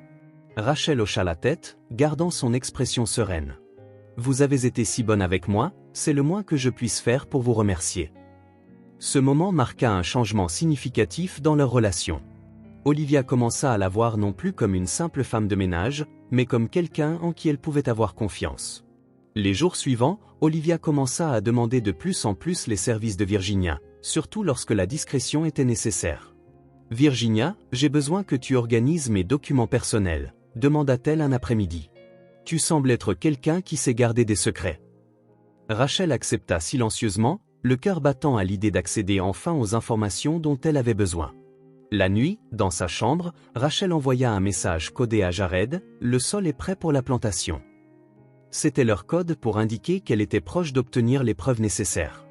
Sa réponse fut immédiate, « Attention aux mauvaises herbes, un avertissement pour rester vigilante. » Plus elle se rapprochait de son objectif, plus le risque augmentait. Le 20e jour au manoir, Olivia annonça lors du dîner. « Henry chéri, je vais organiser un gala de charité ici à la maison le mois prochain, quelque chose de grand pour récolter des fonds pour les enfants défavorisés. » Rachel, qui servait le dessert, remarqua l'éclat dangereux dans les yeux de sa belle-mère, le même éclat qu'elle avait vu des années auparavant lorsqu'Olivia planifiait ses machinations. Cette nuit-là, allongée dans son lit étroit, Rachel sourit discrètement. Le gala de charité serait son opportunité parfaite. Tous les éléments s'alignaient. La confiance qu'elle avait gagnée, l'accès aux documents et maintenant un événement public où elle pourrait exposer la véritable nature d'Olivia Hôtesse. « Attends un peu, papa », murmura-t-elle dans l'obscurité. « La justice est plus proche que jamais. » Le bureau de M. Henry Hôtesse était un environnement imposant, décoré de meubles en bois fin et d'une vaste bibliothèque. Rachel, toujours incarnant Virginia, commença sa routine de nettoyage matinal après avoir reçu la permission expresse de son employeur qui avait une réunion importante hors de la maison. Ses mouvements étaient précis et prudents alors qu'elle dépoussiérait les livres et organisait le bureau de travail, mais ses oreilles étaient attentives à tout mouvement dans le couloir. En essuyant le grand bureau en acajou, elle entendit la voix de Henry au téléphone à l'extérieur du bureau. « Je ne comprends pas pourquoi nos profits ont chuté autant ce trimestre », marmonna-t-il en passant ses mains sur son visage, signe de préoccupation. Rachel, qui nettoyait le couloir, ralentit son pas pour observer discrètement la scène. Olivia apparut comme si elle avait un 6e sens pour les moments de crise. Ses pas étaient doux et calculés alors qu'elle s'approchait de son mari. « Qu'est-ce qui ne va pas, mon amour ? Tu sembles inquiet » dit-elle d'une voix douce et réconfortante. Rachel observa à travers le reflet du miroir du couloir Olivia se positionner stratégiquement à côté de son mari, une main délicate sur son épaule. « Ces comptes de fondation, Olivia, les chiffres semblent incohérents », dit Henry en pointant les tableaux. Olivia se pencha sur les papiers, son parfum coûteux enveloppant l'environnement. « Oh chérie, tu as été si fatiguée, laisse-moi jeter un coup d'œil. Tu sais combien ces affaires bureaucratiques peuvent être confuses. » Avec une habileté que Rachel reconnaissait douloureusement de son passé, Olivia commença sa danse de manipulation. « Tu vois, mon amour, ce n'est qu'un problème de synchronisation avec les transferts. Certaines donations sont encore en cours de traitement, expliqua-t-elle d'une voix convaincante. Tu me fais confiance, n'est-ce pas? Tu sais à quel point je suis dévouée à ces causes. » Henri sembla visiblement se détendre sous le toucher et les mots de sa femme. « Bien sûr que je lui fais confiance, chérie. C'est juste. » Olivia l'interrompit avec un doux baiser sur le front. « Laisse-moi m'en occuper. Tu as déjà tant de soucis avec l'entreprise. Je parlerai à l'expert comptable demain et organiserai tout pour toi. » Rachel, toujours prétendant nettoyer la même zone, observa avec fascination comment Olivia gérait la situation avec maîtrise. Cependant, elle remarqua quelque chose de différent, une légère tremblement dans les mains de sa belle-mère alors qu'elle rassemblait les documents, une tension presque imperceptible dans son sourire parfait.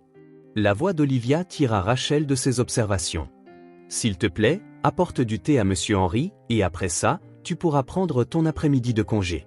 J'aurai besoin que le bureau soit vide pour organiser ces documents. » Les yeux d'Olivia croisèrent ceux de Rachel un instant.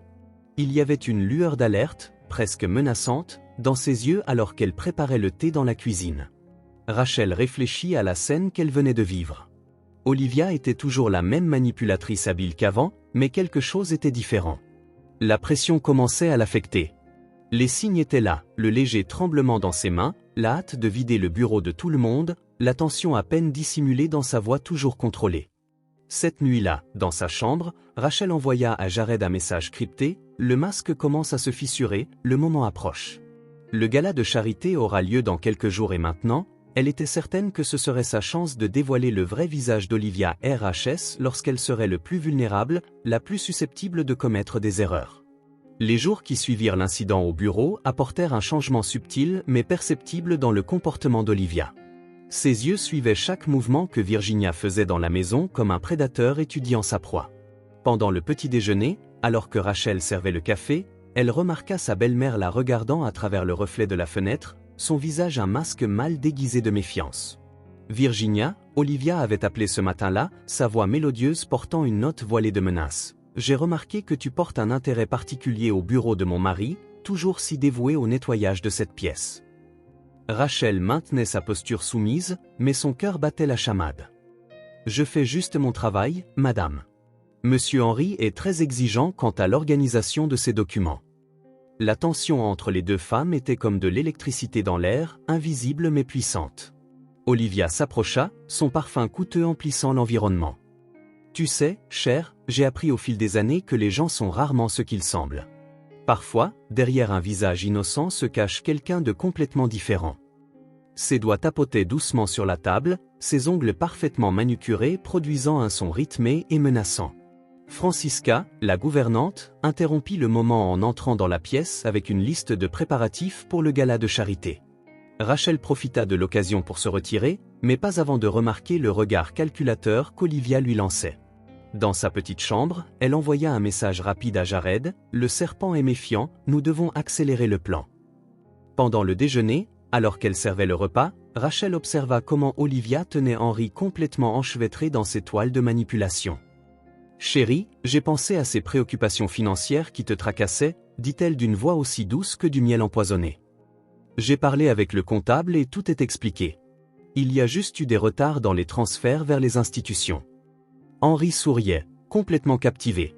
« Que ferais-je sans toi, mon amour, toujours si efficace, si dévoué à nos causes caritatives. » Rachel tenait le verre d'eau qu'elle versait, contrôlant fermement la rage qui menaçait de se montrer sur son visage face à la facilité avec laquelle sa belle-mère manipulait une autre victime innocente. Cet après-midi-là, alors qu'elle organisait les préparatifs pour le gala de charité à venir, Rachel réalisa qu'elle était suivie dans la maison. Olivia apparaissait par coïncidence dans chaque pièce où elle travaillait, toujours avec des questions apparemment occasionnelles sur son passé. « De quelle partie de Greenville dis-tu que tu viens encore, Virginia ? J'ai une amie de là-bas, peut-être que vous vous connaissez. » Pour chaque question, Rachel répondait avec l'histoire soigneusement construite de Virginia Clark, mais elle pouvait voir sa belle-mère tisser une toile de plus en plus serrée autour d'elle. C'était une danse dangereuse, un jeu de chat et de souris où un seul faux pas pouvait signifier la ruine de tout son plan de justice.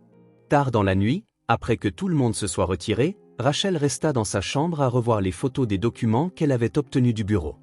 Soudain, elle entendit des pas dans le couloir du personnel, le son inimitable des talons d'Olivia. Elle cacha rapidement son téléphone et fit semblant de dormir, son cœur battant dans sa poitrine alors que les pas s'arrêtaient juste devant sa porte. Le lendemain matin, Rachel réalisa que sa chambre avait été fouillée pendant la nuit. Rien n'était visiblement déplacé. Olivia était trop astucieuse pour cela, mais de petits détails trahissaient l'intrusion. Un tiroir fermé différemment, ses vêtements pliés dans un ordre légèrement modifié. Elle devient désespérée, pensa Rachel, gardant son visage impassible alors qu'elle servait le petit déjeuner. Virginia, Olivia appela pendant le petit déjeuner, sa voix mélodieuse masquant une menace voilée, j'ai trouvé cela dans le couloir la nuit dernière. Elle posa un petit crucifix en argent sur la table, le cadeau que Jared avait offert à Rachel. Je pensais que cela pourrait être le tien puisque j'ai remarqué que tu en portes un similaire.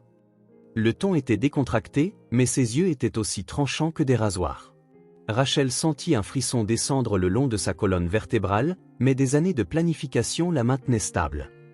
Oui, madame, c'est à moi, ça a dû tomber quand je nettoyais.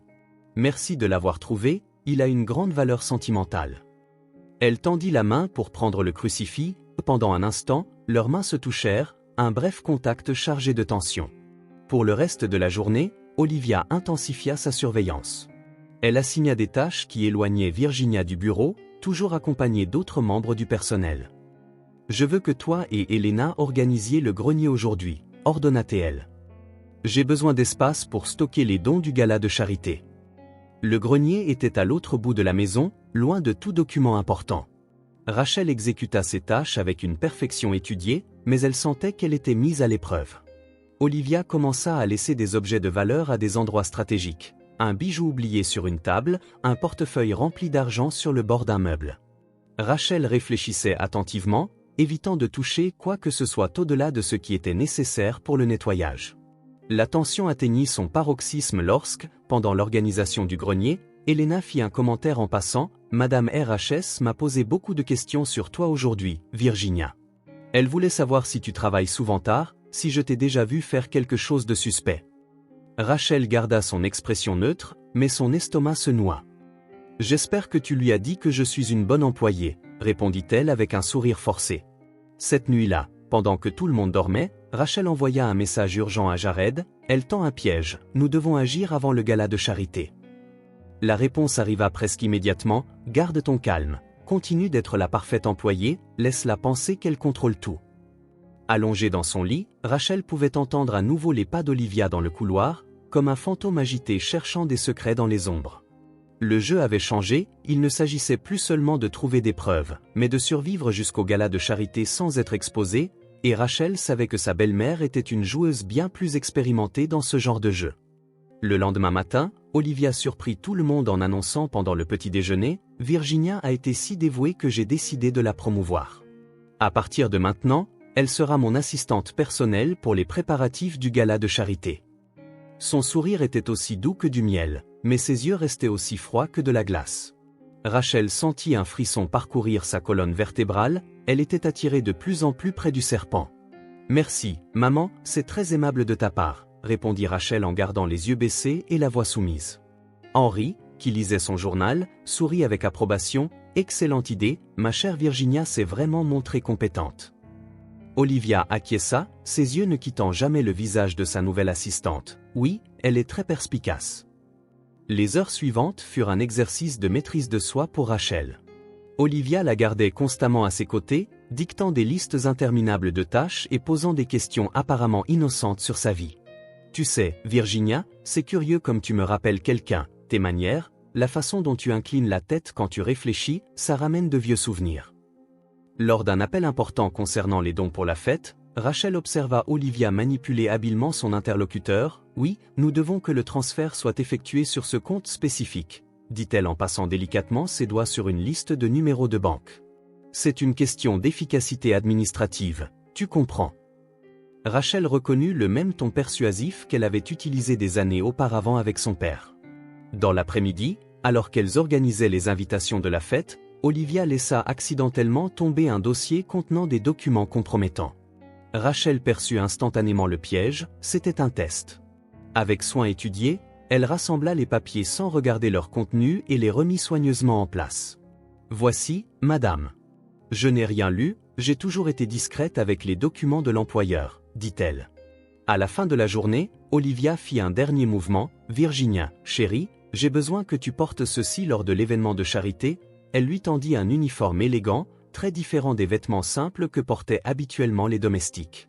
Je veux que tu sois très visible pendant l'événement, après tout, tu as été si présente dans tout dernièrement. Dans sa chambre cette nuit-là, Rachel envoya un dernier message à Jared, elle me met en vitrine, elle veut m'exposer pendant la fête. Sa réponse fut précise, parfait, c'est exactement ce dont nous avions besoin. Laisse-la penser qu'elle contrôle tout.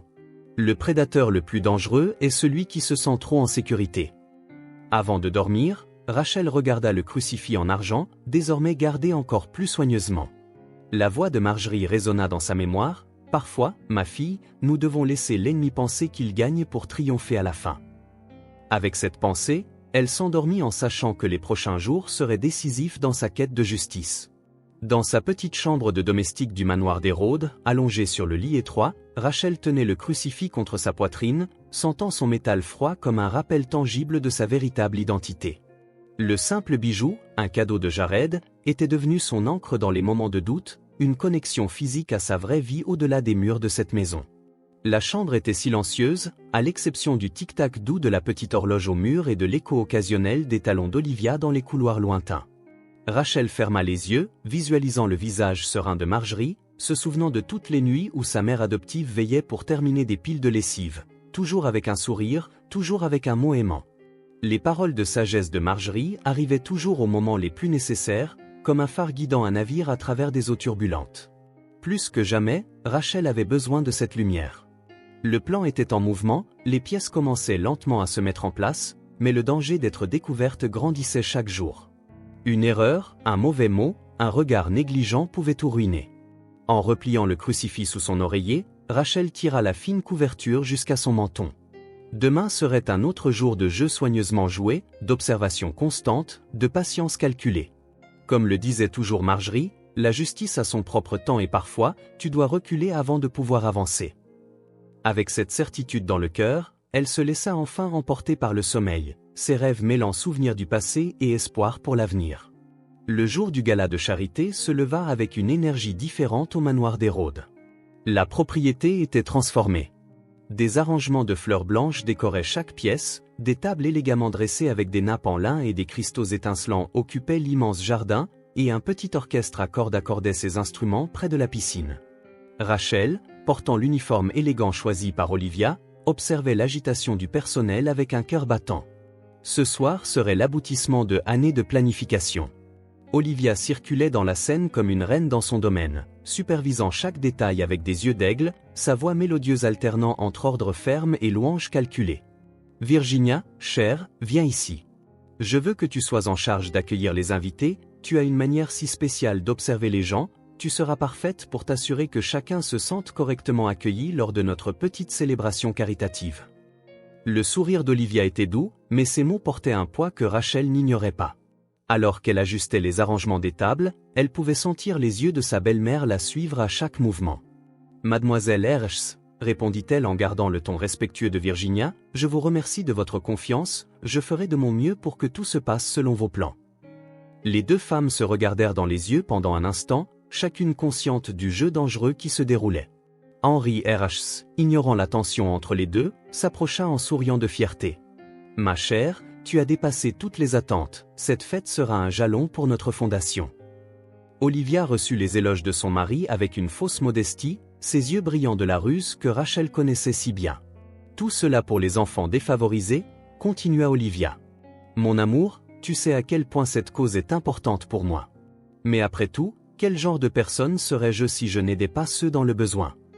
L'ironie de cette déclaration fit que l'estomac de Rachel se noua, mais elle garda son expression neutre alors qu'elle poursuivait ses préparatifs. Son téléphone vibra discrètement dans sa poche, un message de Jared. « Tout est prêt, les documents seront livrés au bon moment. Reste forte. » Elle prit une profonde inspiration, se rappelant les paroles de Marjorie sur la justice faite de la bonne manière. Au fil de l'après-midi, la tension dans l'air devint de plus en plus palpable. Olivia rassembla tout le personnel pour un dernier briefing, sa voix empreinte d'autorité. « Ce soir est crucial pour notre fondation, nous aurons des figures importantes de la société, des journalistes, des personnes influentes. » Les yeux de Virginia étaient fixés sur Rachel avec une intensité inquiétante. « Je veux que tu sois particulièrement attentive, je suis sûr que ce sera une nuit mémorable. » Dans sa petite chambre, préparant la nuit, Rachel prit un moment pour réfléchir. Des années de planification, des mois d'infiltration, tout culminerait ce soir-là.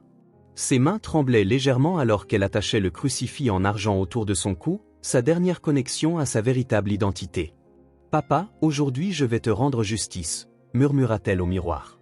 Le son des voitures commençant à arriver ramena Rachel à la réalité, il était temps que Virginia Clark joue son rôle une dernière fois.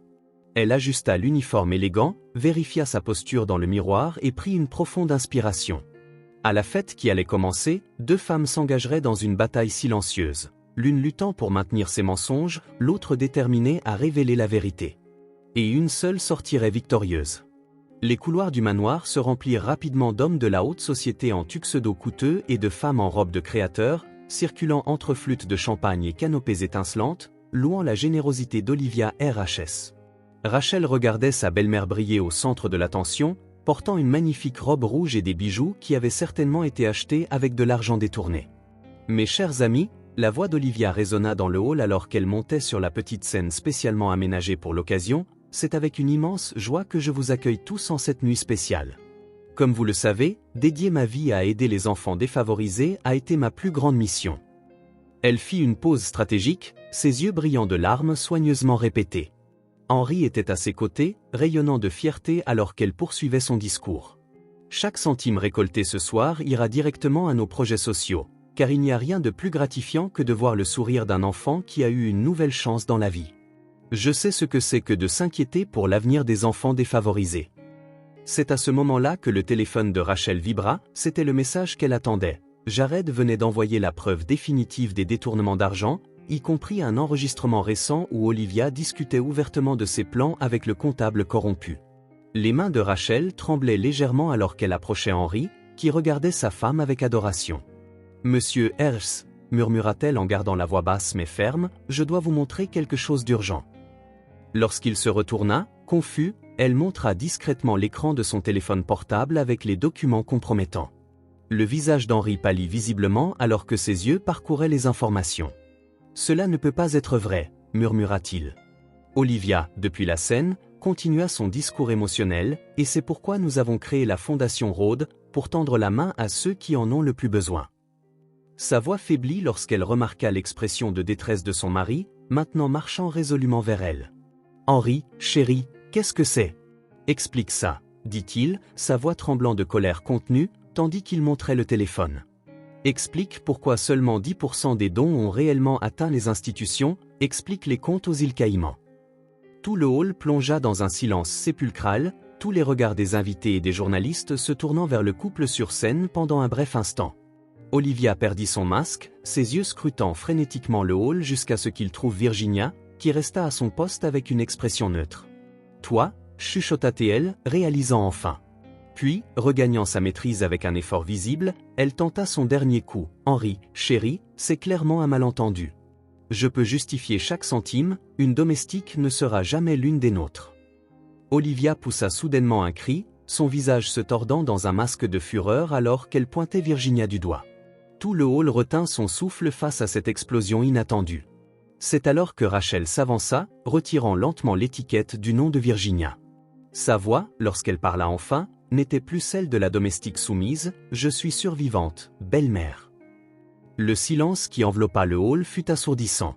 Olivia vacilla comme si elle avait été giflée, toute la couleur quittant son visage. « Non, ce n'est pas possible, » balbutia-t-elle, ses yeux écarquillés fixés sur Rachel. « Toi, tu es cette fille, la fille de Williams, la fille de celle que tu as abandonnée dans une rue sombre après avoir tué mon père. » Une vague de murmures parcourut les invités qui regardaient la scène comme si c'était une pièce de théâtre. « Oui, Olivia, je suis Rachel Spencer. » Sa voix portait désormais toute la force et l'éducation d'une femme d'affaires accomplie, la même fille que tu as abandonnée dans une rue sombre après avoir tué mon père.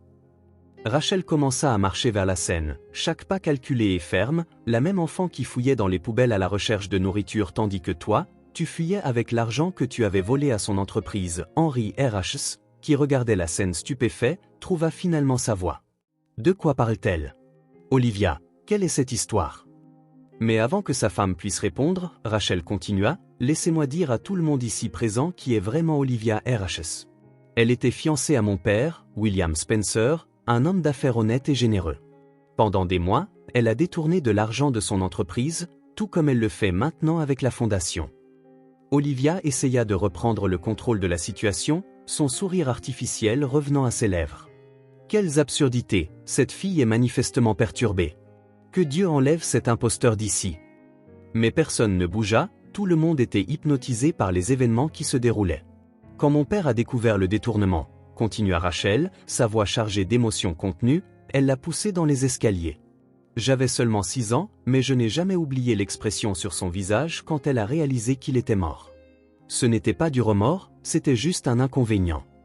Des larmes coulaient maintenant librement sur les visages de plusieurs invités et certains journalistes présents prenaient déjà des notes frénétiques.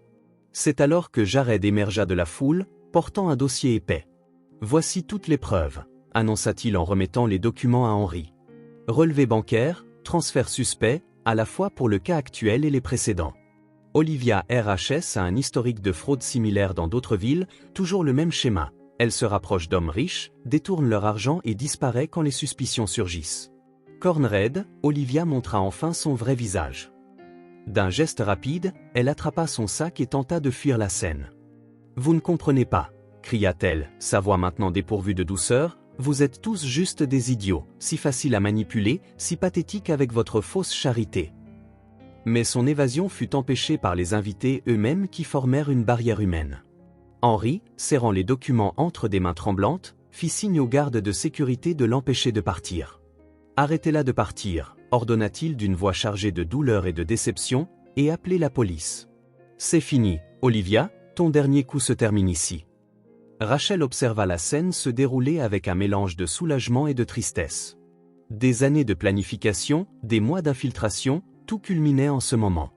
Ce n'était pas seulement sa vendetta personnelle, c'était la justice pour son père, pour Henry et pour toutes les autres victimes d'Olivia. « Tu avais raison sur une chose, Olivia, » dit Rachel alors que les gardes s'approchaient de sa belle-mère, « ma domestique ne sera jamais l'une des vôtres, car les gens honnêtes et travailleurs ne seront jamais égaux aux arnaqueurs comme toi. » La salle de bal, encore ornée des cristaux coûteux et des décorations étincelantes choisies par Olivia, était désormais témoin de sa chute. Les membres de la haute société qui autrefois adulaient l'hôtesse la fuyaient, maintenant comme si sa disgrâce était contagieuse.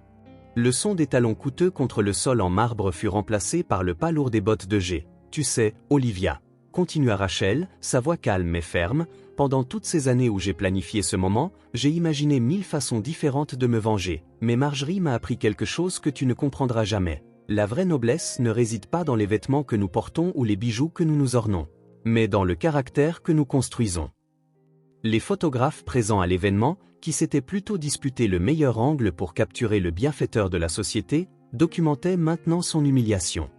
Les flashs illuminaient le visage contorsionné d'Olivia, enregistrant le moment exact où sa façade de raffinement s'effondrait enfin. « Tu m'as laissé dans cette rue sombre en pensant te débarrasser d'un témoin gênant, » dit Rachel. « Tu as quitté ma vie, pensant que tu pouvais me faire du mal, mais tu ne pouvais pas enlever les valeurs que mon père m'a inculquées. Mais tu ne pouvais pas enlever les valeurs qu'il m'a inculquées. Chaque centime que tu as détourné sera rendu, chaque institution que tu as fraudée sera compensée et ton vrai visage sera connu de tous, » ajouta Rachel. Les gardes attendirent le bon moment pour intervenir, observant l'échange final entre les deux femmes dont le contraste était frappant. Olivia, dans sa robe de créateur maintenant froissée par la tension, et Rachel, élégante dans sa simplicité honnête. « Et tu sais, la plus grande ironie de tout, Olivia, » conclut Rachel avec un sourire serein, « c'est que pendant que tu dépensais des fortunes pour paraître supérieure, une simple domestique m'a appris ce qu'est la véritable grandeur. Tu avais raison, nous ne serons jamais comme toi, nous serons bien meilleurs. » Le silence qui suivit ces paroles était assourdissant. Même ceux qui avaient murmuré quelques instants plus tôt regardaient maintenant en complet silence, comme si tout l'univers s'était arrêté pour être témoin de ce moment de justice poétique où la vérité triompha enfin des apparences, où la dignité du travail honnête triompha de la fausseté du luxe ostentatoire. La salle de bal du manoir des Rhodes, encore décorée pour l'événement de charité interrompu, était maintenant presque vide, seules quelques personnes restaient. Les gardes aux portes, certains journalistes insistants refusant de partir, et au centre de tout, Henry RHS assis dans un fauteuil en velours, le visage enterré dans ses mains, l'image parfaite d'un homme dévasté par la trahison. Rachel, toujours vêtue de l'uniforme impeccable de Virginia mais maintenant portant elle-même l'allure d'une femme d'affaires, observait la scène avec un mélange de compassion et de compréhension. Elle connaissait intimement cette douleur, ce sentiment de voir tout son monde s'effondrer après avoir découvert les mensonges d'Olivia. Elle s'approcha lentement d'Henri, ses pas résonnant sur le sol en marbre désormais silencieux. « Monsieur Herges », commença-t-elle, sa voix maintenant libre de l'accent forcé de Virginia, « je sais exactement ce que vous ressentez en ce moment, cette sensation d'être trompé par quelqu'un en qui vous aviez une confiance implicite, quelqu'un qui avait juré un amour éternel pour ne faire que trahir cette confiance. Après avoir été abandonnée, comment est-elle devenue la femme forte qui se tenait devant moi ?» Ces questions étaient chargées d'un intérêt sincère et d'admiration malgré la douleur évidente dans sa voix. Rachel s'assit dans une chaise proche, ajustant soigneusement sa posture. « J'ai eu de la chance, » répondit-elle avec un doux sourire apparaissant sur ses lèvres en pensant à Marjorie, une femme merveilleuse. Marjorie m'a trouvé une employée qui n'avait à peine assez pour elle-même mais qui a ouvert son cœur et sa maison à un enfant abandonné. Elle m'a appris le vrai sens de l'amour, de la générosité et de la dignité.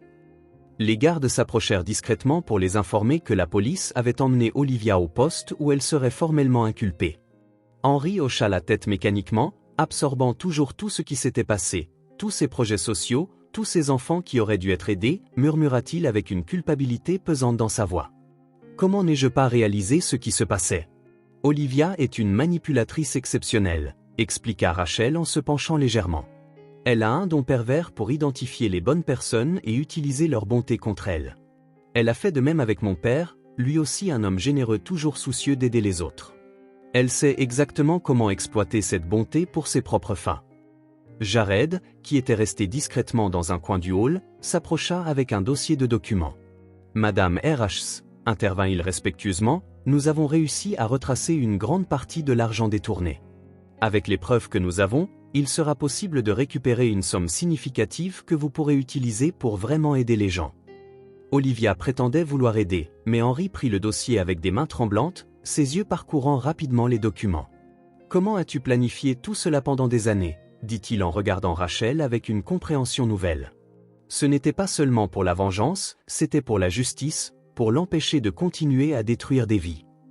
Sa voix portait un mélange d'admiration et de gratitude qui fit serrer la gorge de Rachel. « J'ai appris de ma mère adoptive que la justice est différente de la vengeance, » répondit-elle, sa voix douce mais ferme. « La vengeance ne fait que perpétuer le cycle de la douleur, la justice l'interrompt. » Elle fit une pause, se souvenant des paroles sages de Marjorie, et ajouta finalement, « Maintenant, Olivia ne pourra plus blesser personne. » Au fur et à mesure que la nuit avançait, le manoir revenait lentement à la normale. Le personnel commença à ramasser les décorations de la fête interrompue, leur voix étouffée commentant les événements extraordinaires de cette nuit. Francisca, la gouvernante, coordonnait le nettoyage avec efficacité, mais ses yeux se tournaient souvent vers Rachel avec un mélange de respect et d'admiration.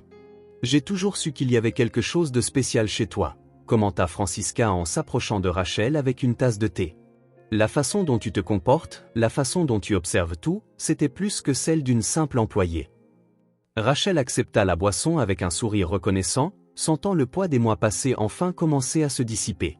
Henri, qui s'était brièvement retiré pour passer des appels importants, retourna dans le hall avec une expression plus composée. « Rachel, » appela-t-il, sa voix maintenant plus forte, « je voudrais que tu m'aides à réorganiser la fondation. Tes connaissances en administration et ton expérience avec, eh bien, avec la vraie nature d'Olivia seraient inestimables pour reconstruire tout cela de la bonne manière.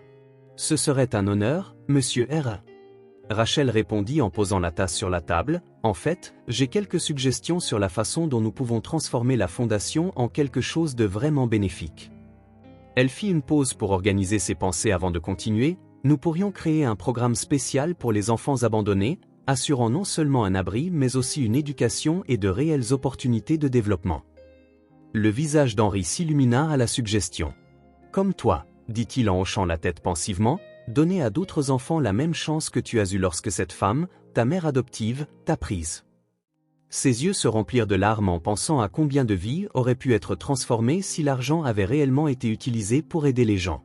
Jared, qui organisait les documents dans son dossier, ajouta, « Nous avons fait une évaluation préliminaire des finances. Avec l'argent que nous avons réussi à récupérer, plus les ressources que Madame RHS allouait déjà à la fondation, nous pourrions créer un programme vraiment significatif. Il remit quelques tableaux à Henri, qui les examina avec un intérêt renouvelé. Tu sais, Rachel, commença Henri après quelques instants de réflexion, tu as un sens des affaires extraordinaire, ta propre entreprise en est la preuve. Et maintenant, en voyant comment tu as planifié et exécuté toute cette opération, eh bien, je voudrais proposer un partenariat. Nous pourrions unir nos entreprises pour créer quelque chose de plus grand, de plus significatif. Rachel sentit son cœur s'emballer face à la proposition inattendue de Monsieur RHS. Commença-t-elle, mais il l'interrompit, appelle-moi Henri, et tu n'as pas besoin de répondre tout de suite. Je sais que cette soirée a été intense pour nous tous, mais réfléchis grec. Ensemble, nous pourrions non seulement faire des affaires lucratives, mais aussi créer un véritable impact social. La conversation fut interrompue par Elna, qui se précipita dans le hall. Monsieur RS, la presse insiste pour vous parler et il y a des représentants de diverses associations caritatives qui veulent en savoir plus sur les dons promis. Henri soupira en passant une main sur son visage fatigué. Nous devons aussi faire face à cela, murmura-t-il. Laisse-moi aider, proposa Rachel en mettant à profit son expérience en affaires pour prendre les devants. Nous pouvons transformer cette crise en une opportunité, montrer qu'après la trahison d'Olivia, l'engagement envers les causes sociales reste ferme, voire plus fort, car désormais cela sera fait de la bonne manière. Le lendemain se leva avec une énergie différente dans le manoir Rhodes. La salle de conférence, autrefois dominée par la présence manipulatrice d'Olivia, était maintenant occupée par Rachel, Henri et une équipe de conseillers financiers. Sur la table, des tableurs et des documents détaillaient l'état réel des finances de la fondation et des entreprises affectées par les escroqueries. La perte est considérable, expliqua Rachel en pointant les chiffres projetés à l'écran, mais ce n'est pas irréversible. Avec une gestion appropriée et transparente, nous pouvons non seulement récupérer ce qui a été perdu, mais aussi créer quelque chose de bien plus grand. Ses yeux brillaient de détermination alors qu'elle présentait un plan de restructuration détaillé. Je propose d'unifier nos entreprises en un grand groupe commercial avec une division spécifique dédiée aux projets sociaux. Henri regarda chaque détail de la présentation de près, impressionné par la compétence et la vision de Rachel. C'est incroyable comment tu peux voir des opportunités même dans les pires situations, commenta-t-il avec un sourire sincère éclairant son visage pour la première fois depuis la veille. Tu as la même vision entrepreneuriale que ton père William, mais avec une touche spéciale d'humanité qui, je suppose, vient de ta mère adoptive. La mention de Margory fit Rachel s'arrêter émotionnellement. Oui, Margory m'a appris que les affaires et la compassion n'ont pas à être mutuellement exclusives. Nous pouvons réussir et encore faire une différence dans la vie des gens. Elle prit une profonde inspiration avant de continuer. C'est pourquoi je veux proposer que notre première initiative soit la création de l'Institut Marjorie Clark, un centre de formation professionnelle pour les femmes en situation de vulnérabilité. La proposition fut accueillie avec enthousiasme par tous les présents. Jared, qui participait à la réunion en tant que consultant juridique, commença à détailler les aspects légaux du projet. Nous construirons l'Institut en tant qu'organisation à but non lucratif, mais avec toute l'efficacité d'une entreprise privée. Transparence totale des comptes, audit régulier et un conseil d'administration composé de personnes ayant une expérience prouvée dans le travail social. Les heures suivantes furent consacrées à la planification détaillée de la nouvelle structure d'entreprise. Henri et Rachel travaillaient en parfaite harmonie, complétant les idées de l'un et de l'autre, construisant quelque chose qui transcendait les affaires traditionnelles. La salle de réunion, autrefois scène de conspiration et de mensonges, vibrait désormais d'une énergie positive et d'un objectif commun. Tu sais, Rachel, dit Henri pendant une pause café, je commence à voir que toute cette tragédie avec Olivia a peut-être été nécessaire. Parfois, nous devons traverser des moments difficiles pour trouver un but plus grand. Il fit une pause, choisissant soigneusement ses prochains mots. Tu as non seulement empêché Olivia de continuer à nuire aux autres, mais tu nous as aussi montré un meilleur chemin. Au fur et à mesure que l'après-midi avançait, ils finalisèrent les derniers détails du plan. Rachel regarda par la fenêtre du bureau, observant le jardin. La nuit précédente, sa véritable identité d'IDE avait été révélée. C'est étrange, réfléchit-elle à haute voix, j'ai passé tellement de temps à planifier ma vengeance et finalement, j'ai trouvé quelque chose de bien plus précieux, la chance de vraiment faire une différence. Henri s'approcha, posant une main douce sur son épaule. Tu as déjà fait une différence, Rachel, et tu continueras à en faire. Ensemble, nous transformerons la douleur du passé en espoir pour l'avenir. Les deux restèrent silencieux un instant, contemplant le nouveau chemin qui s'offrait à eux, un chemin de reconstruction, de rédemption et de véritable but. Le bureau, baigné par la douce lumière du début de soirée, semblait les envelopper dans une atmosphère d'infinies possibilités. Les derniers rayons de soleil dansaient sur les tableurs et les documents éparpillés sur la table, transformant des chiffres froids en promesses de changement. Henri observa le profil déterminé de Rachel, reconnaissant en elle la même force qu'il admirait chez sa propre fille. « Tu sais », commença-t-il d'une voix empreinte d'émotion contenue, « quand j'ai découvert les mensonges d'Olivia, j'ai pensé que je ne pourrais plus jamais faire confiance à qui que ce soit.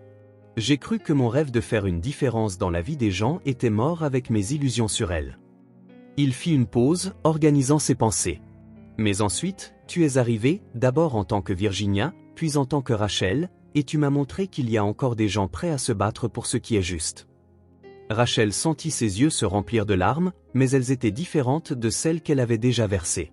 Ce n'étaient pas des larmes de douleur ou de colère, mais de gratitude et d'espoir. « Tu me rappelles tellement mon père », avoua-t-elle. La même gentillesse sincère, le même désir véritable d'aider les autres. C'est ce qu'Olivia a exploité chez vous deux, mais c'est aussi ce qui nous permettra de créer quelque chose de vraiment significatif. Le téléphone sonna doucement, apportant des nouvelles des premiers projets qu'ils avaient planifiés ensemble. Une école de formation professionnelle serait construite dans le quartier où Marjorie avait trouvé Rachel, et un refuge pour enfants vulnérables était déjà en phase d'approbation. Chaque projet était une petite victoire contre l'héritage de destruction qu'Olivia avait laissé derrière elle. C'est incroyable, réfléchit Henri en examinant les plans pour le futur institut, comment parfois nous devons tout perdre pour trouver notre véritable but. Chaque centime qu'Olivia a détourné sera transformé en réelles opportunités de changement. Chaque mensonge qu'elle a raconté sera remplacé par une véritable histoire de dépassement. Le soleil commençait à se coucher, peignant le ciel de nuances de rose et d'or. Dans la rue en dessous, les gens rentraient chez eux après une journée de travail, inconscients de la transformation en cours dans ce bureau. Rachel pensa à combien de ces personnes pourraient être aidées par les projets qu'il développait. Quand Marjorie m'a trouvé, dit-elle d'une voix douce mais ferme, elle n'avait rien d'autre que son cœur généreux et ses mains travailleuses, mais c'était suffisant pour complètement changer ma vie. Imagine ce que nous pouvons faire avec des ressources, une structure et une équipe dévouée. Henri sourit en se souvenant de ses propres expériences dans le travail social avant de rencontrer Olivia. « Tu sais ce que j'admire le plus chez toi, Rachel ?» demanda-t-il. « Ta capacité à transformer une histoire de vengeance en une mission d'amour. Tu aurais tout simplement pu exposer Olivia et continuer ton chemin, mais tu as choisi de créer quelque chose de plus grand que ta propre douleur. » Un employé entra discrètement, apportant plus de documents à signer. Il s'agissait des papiers officiels qui uniraient leurs entreprises en un seul conglomérat dédié non seulement au profit, mais principalement à l'impact social. Chaque signature est un pas vers la réalisation d'un rêve plus grand que nous, dit Rachel en souriant tout en signant le dernier document. C'est drôle comme la vie nous guide sur des chemins inattendus.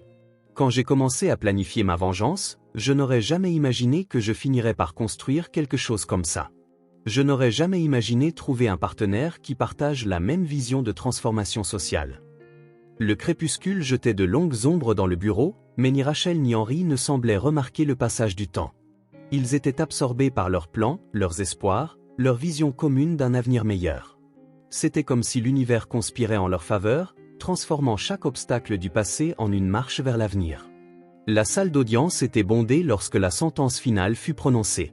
Olivia R.H.S., autrefois une figure respectée de la haute société, portait maintenant un simple uniforme de prisonnière. Son visage, dépourvu du maquillage coûteux qu'elle portait autrefois, montrait les marques du temps et l'anxiété des derniers mois passés en détention provisoire. Le juge d'âge moyen, au visage sévère, ajusta ses lunettes avant de commencer à lire. Après une analyse approfondie de toutes les preuves présentées, ce tribunal déclare la défenderesse Olivia R.H.S. coupable de toutes les charges. Les crimes incluent le détournement de fonds provenant d'institutions caritatives, la fausseté idéologique, la fraude et l'association criminelle. Sa voix grave résonna dans la salle, chaque mot pesant comme du plomb. De plus, poursuivit-il d'un ton encore plus grave, bien que les crimes liés à la mort de William Spencer soient prescrits en raison du temps écoulé, ce tribunal ne peut ignorer le schéma de comportement criminel qui s'étend sur des décennies. Vous n'avez pas seulement volé de l'argent, mais vous avez détruit des vies, des familles, ce qui est le plus impardonnable, abusé de la confiance des personnes qui voulaient vraiment aider ceux qui en avaient besoin. Rachel, assise au premier rang à côté de Henri R.H., regardait attentivement son ex-belle-mère. Le visage d'Olivia, autrefois si habile à manipuler les expressions, trahissait désormais un mélange de colère et de peur.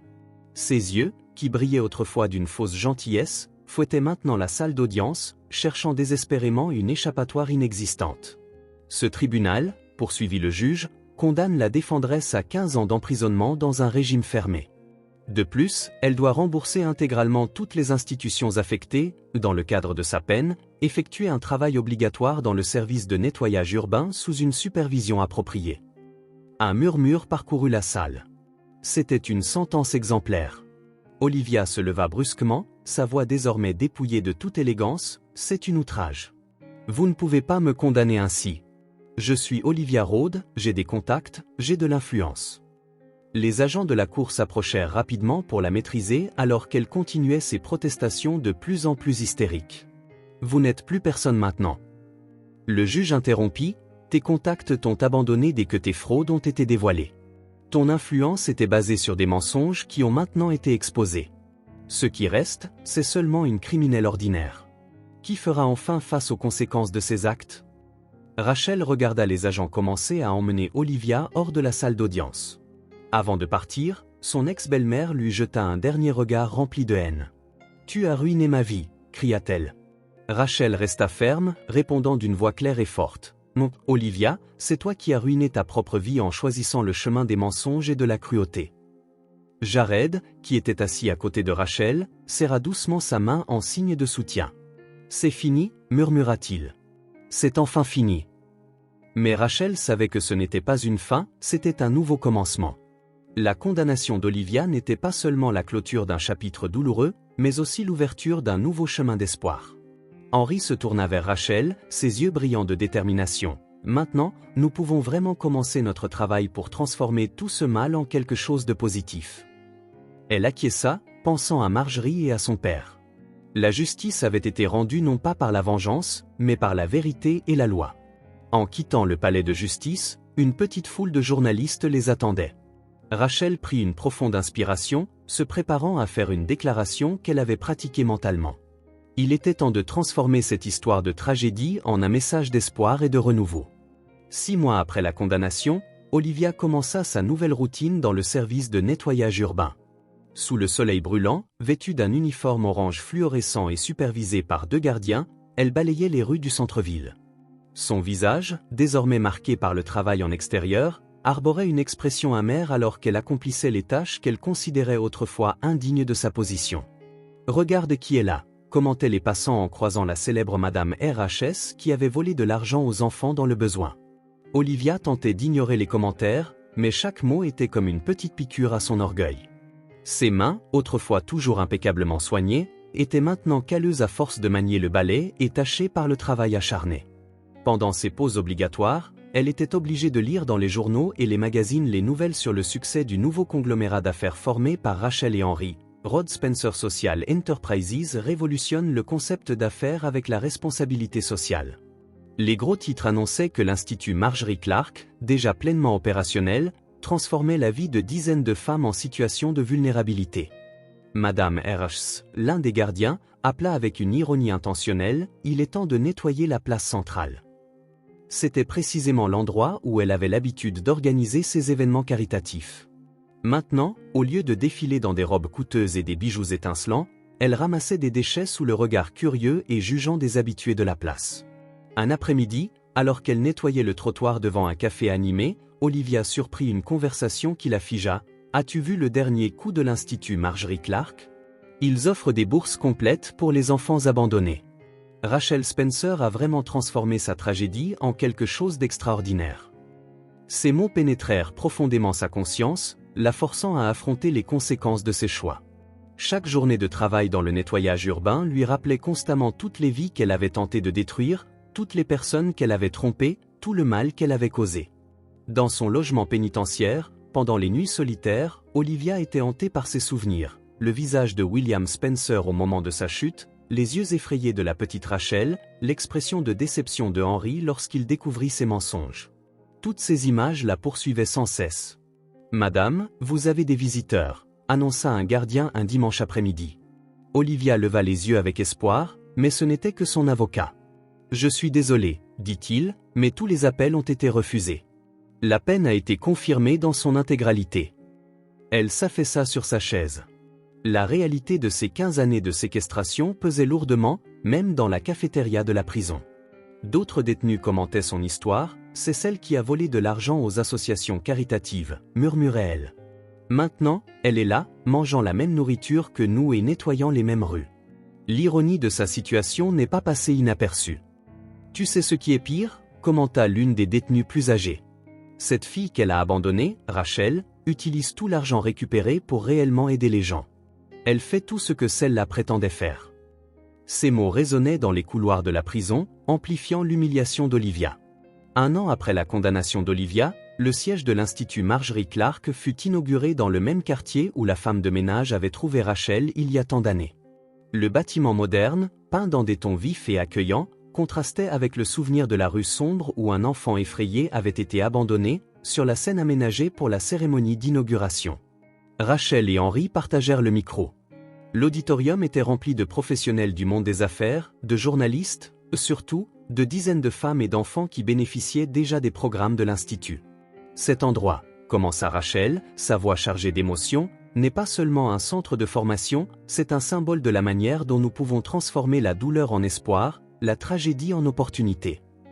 Parmi le public, Elena et Francis Coca, les anciennes employées du manoir Rhodes, occupaient désormais des postes de premier plan à l'Institut.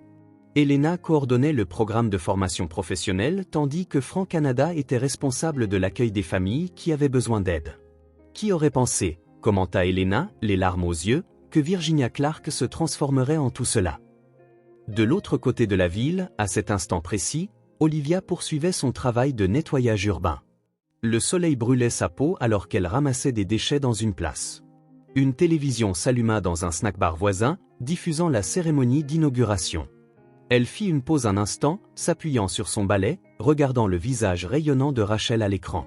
Cette institution, poursuivit Rachel dans son discours, est dédiée à la mémoire de 2 personnes extraordinaires. Mon père William Spencer, qui m'a enseigné l'importance de l'honnêteté dans les affaires, et ma mère Marjorie Clark, qui m'a montré que la véritable richesse réside dans l'aide aux autres. L'audience applaudit debout, beaucoup avec des larmes aux yeux. Henri prit ensuite le micro. Quand je pense à comment tout a commencé avec un mensonge, une trahison, je vois que parfois nous devons traverser le pire pour trouver le meilleur en nous-mêmes. Cet institut n'existerait pas sans le courage d'une fille qui a refusé de laisser le mal triompher, qui a transformé sa quête de justice en un héritage d'espoir. En prison, pendant les nuits, Olivia avait désormais une nouvelle routine. Elle était obligée de regarder, avec d'autres détenus, des vidéos sur les projets sociaux qu'elle avait frauduleusement détournés. Chaque histoire de réussite, chaque vie transformée par l'argent désormais correctement appliqué était un rappel constant de son échec. Jared, qui était devenu le directeur juridique du conglomérat Rhodes Spencer, avait mis en place un programme de transparence qui était devenu une référence nationale. La meilleure façon d'honorer la mémoire de Marjorie, expliqua-t-il dans des interviews, est de s'assurer que chaque centime destiné aux causes sociales atteint réellement ceux qui en ont besoin. Dans la dernière scène de cette journée, Rachel visita la tombe de Marjorie. Elle laissa un bouquet de Clark et une photo de l'Institut. « Nous y sommes arrivés, maman », murmura-t-elle. « Nous avons transformé cette triste histoire en quelque chose de plus grand que nous-mêmes. Tu disais toujours que les bons vents finissaient par venir, n'est-ce pas? Tu avais raison, comme toujours. » Pendant ce temps, Olivia retourna à sa cellule après une autre journée de travail dans les rues. Ses mains calleuses, son uniforme sale, son visage marqué par le soleil et l'amertume, tout témoignait de la manière dont la vie avait changé. Sur son bureau, un journal montrait une photo de Rachel coupant le ruban d'inauguration de l'Institut, avec en titre « D'enfants abandonnés à leader d'entreprise. Comment la tragédie s'est transformée en triomphe ». À la fin, pensa Rachel en quittant le cimetière, ce n'était pas une question de vengeance, mais de faire ce qui est juste, de la bonne manière. Il s'agissait d'honorer l'héritage d'amour que j'ai reçu et de le transformer en quelque chose de plus grand. Le soleil se couchait à l'horizon, peignant le ciel de teintes dorées, rappelant qu'après les nuits les plus sombres, une nouvelle aube vient toujours. Ses pas résonnaient doucement le long du chemin de pierre tandis qu'elle réfléchissait à l'incroyable voyage qu'elle avait entrepris, d'une enfant effrayée fouillant dans les ordures pour survivre à une femme forte et déterminée, capable non seulement de faire face à ses propres démons, mais aussi d'aider les autres à surmonter leurs difficultés. L'Institut Marjorie Clark avait déjà changé la vie de centaines de personnes en seulement sa première année d'exploitation. Rachel sourit en se souvenant de la dernière remise des diplômes, où 50 femmes avaient terminé leur cours professionnel. Chacune d'elles portait une histoire de dépassement, chacune était un témoignage vivant que cette transformation était possible. En marchant vers sa voiture, Rachel pensa à sa mère adoptive, qui serait fière de voir que son exemple de gentillesse et de travail honnête avait multiplié l'argent qu'Olivia détournerait autrefois, finançait maintenant des bourses, des programmes de formation et des projets d'entrepreneuriat social. Le conglomérat Rod Spencer était devenu une référence en responsabilité sociale. Des entrepreneurs de tout le pays cherchaient des conseils sur la façon de mettre en place des programmes similaires dans leurs organisations. L'histoire de Rachel avait inspiré d'autres personnes à transformer leurs propres expériences douloureuses en projets à impact positif. Henry était devenu plus qu'un partenaire commercial, il était un véritable ami et mentor. Son expérience en affaires, combinée à l'idéalisme et à la détermination de Rachel, créait une synergie parfaite. Ensemble, ils prouvaient qu'il était possible de concilier succès commercial et responsabilité sociale. Jared, qui continuait à ses côtés non seulement en tant que directeur juridique mais aussi en tant qu'ami avocat qu'il avait toujours été, avait fait de son programme de transparence un modèle pour d'autres institutions, s'assurant que chaque centime donné pour des causes sociales était correctement appliqué et documenté. Franciscoka et Elena, désormais à des postes de direction à l'Institut, apportaient leur expérience de vie pour rendre les programmes plus efficaces et accueillants. Elles comprenaient mieux que quiconque les besoins et les défis des femmes en quête d'aide. Assise dans sa voiture, Rachel prit le crucifix en argent que Jared lui avait donné, le même qu'elle avait porté pendant sa mission en tant que Virginia Clark. Ce petit objet portait tant de souvenirs, tant de moments de doute et de courage. Maintenant, c'était un symbole non pas de vengeance, mais de transformation. Dans son sac, une vieille photo montrait Rachel enfant dans les bras de Margorie, à côté d'une photo récente de l'Institut montrant des centaines de visages souriants, mères, filles, familles entières bénéficiaient des programmes sociaux. C'était une preuve vivante que l'amour, multiplié, a le pouvoir de changer le monde. L'héritage de son père William Spencer avait été honoré non par la vengeance, mais par la continuité de son esprit entrepreneurial et généreux. L'héritage de Margorie vivait dans chaque vie transformée, dans chaque histoire de dépassement née à l'Institut. De retour en voiture, Rachel jeta un dernier regard sur la tombe de sa mère adoptive. Le ciel affichait maintenant des nuances de rose et de violet, créant un spectacle de couleurs qui semblait bénir son chemin. Elle savait que son voyage n'était pas terminé. En fait, il ne faisait que commencer. Il restait encore beaucoup de travail à faire, de nombreuses vies à toucher, de nombreuses histoires de transformation à écrire. Tu disais toujours que Dieu écrit en ligne droite avec des lignes tortueuses, n'est-ce pas maman ? Murmura-t-elle avec un doux sourire sur les lèvres. Et tu avais raison, comme toujours. Parfois, nous devons traverser l'obscurité pour apprendre à apprécier et créer la lumière.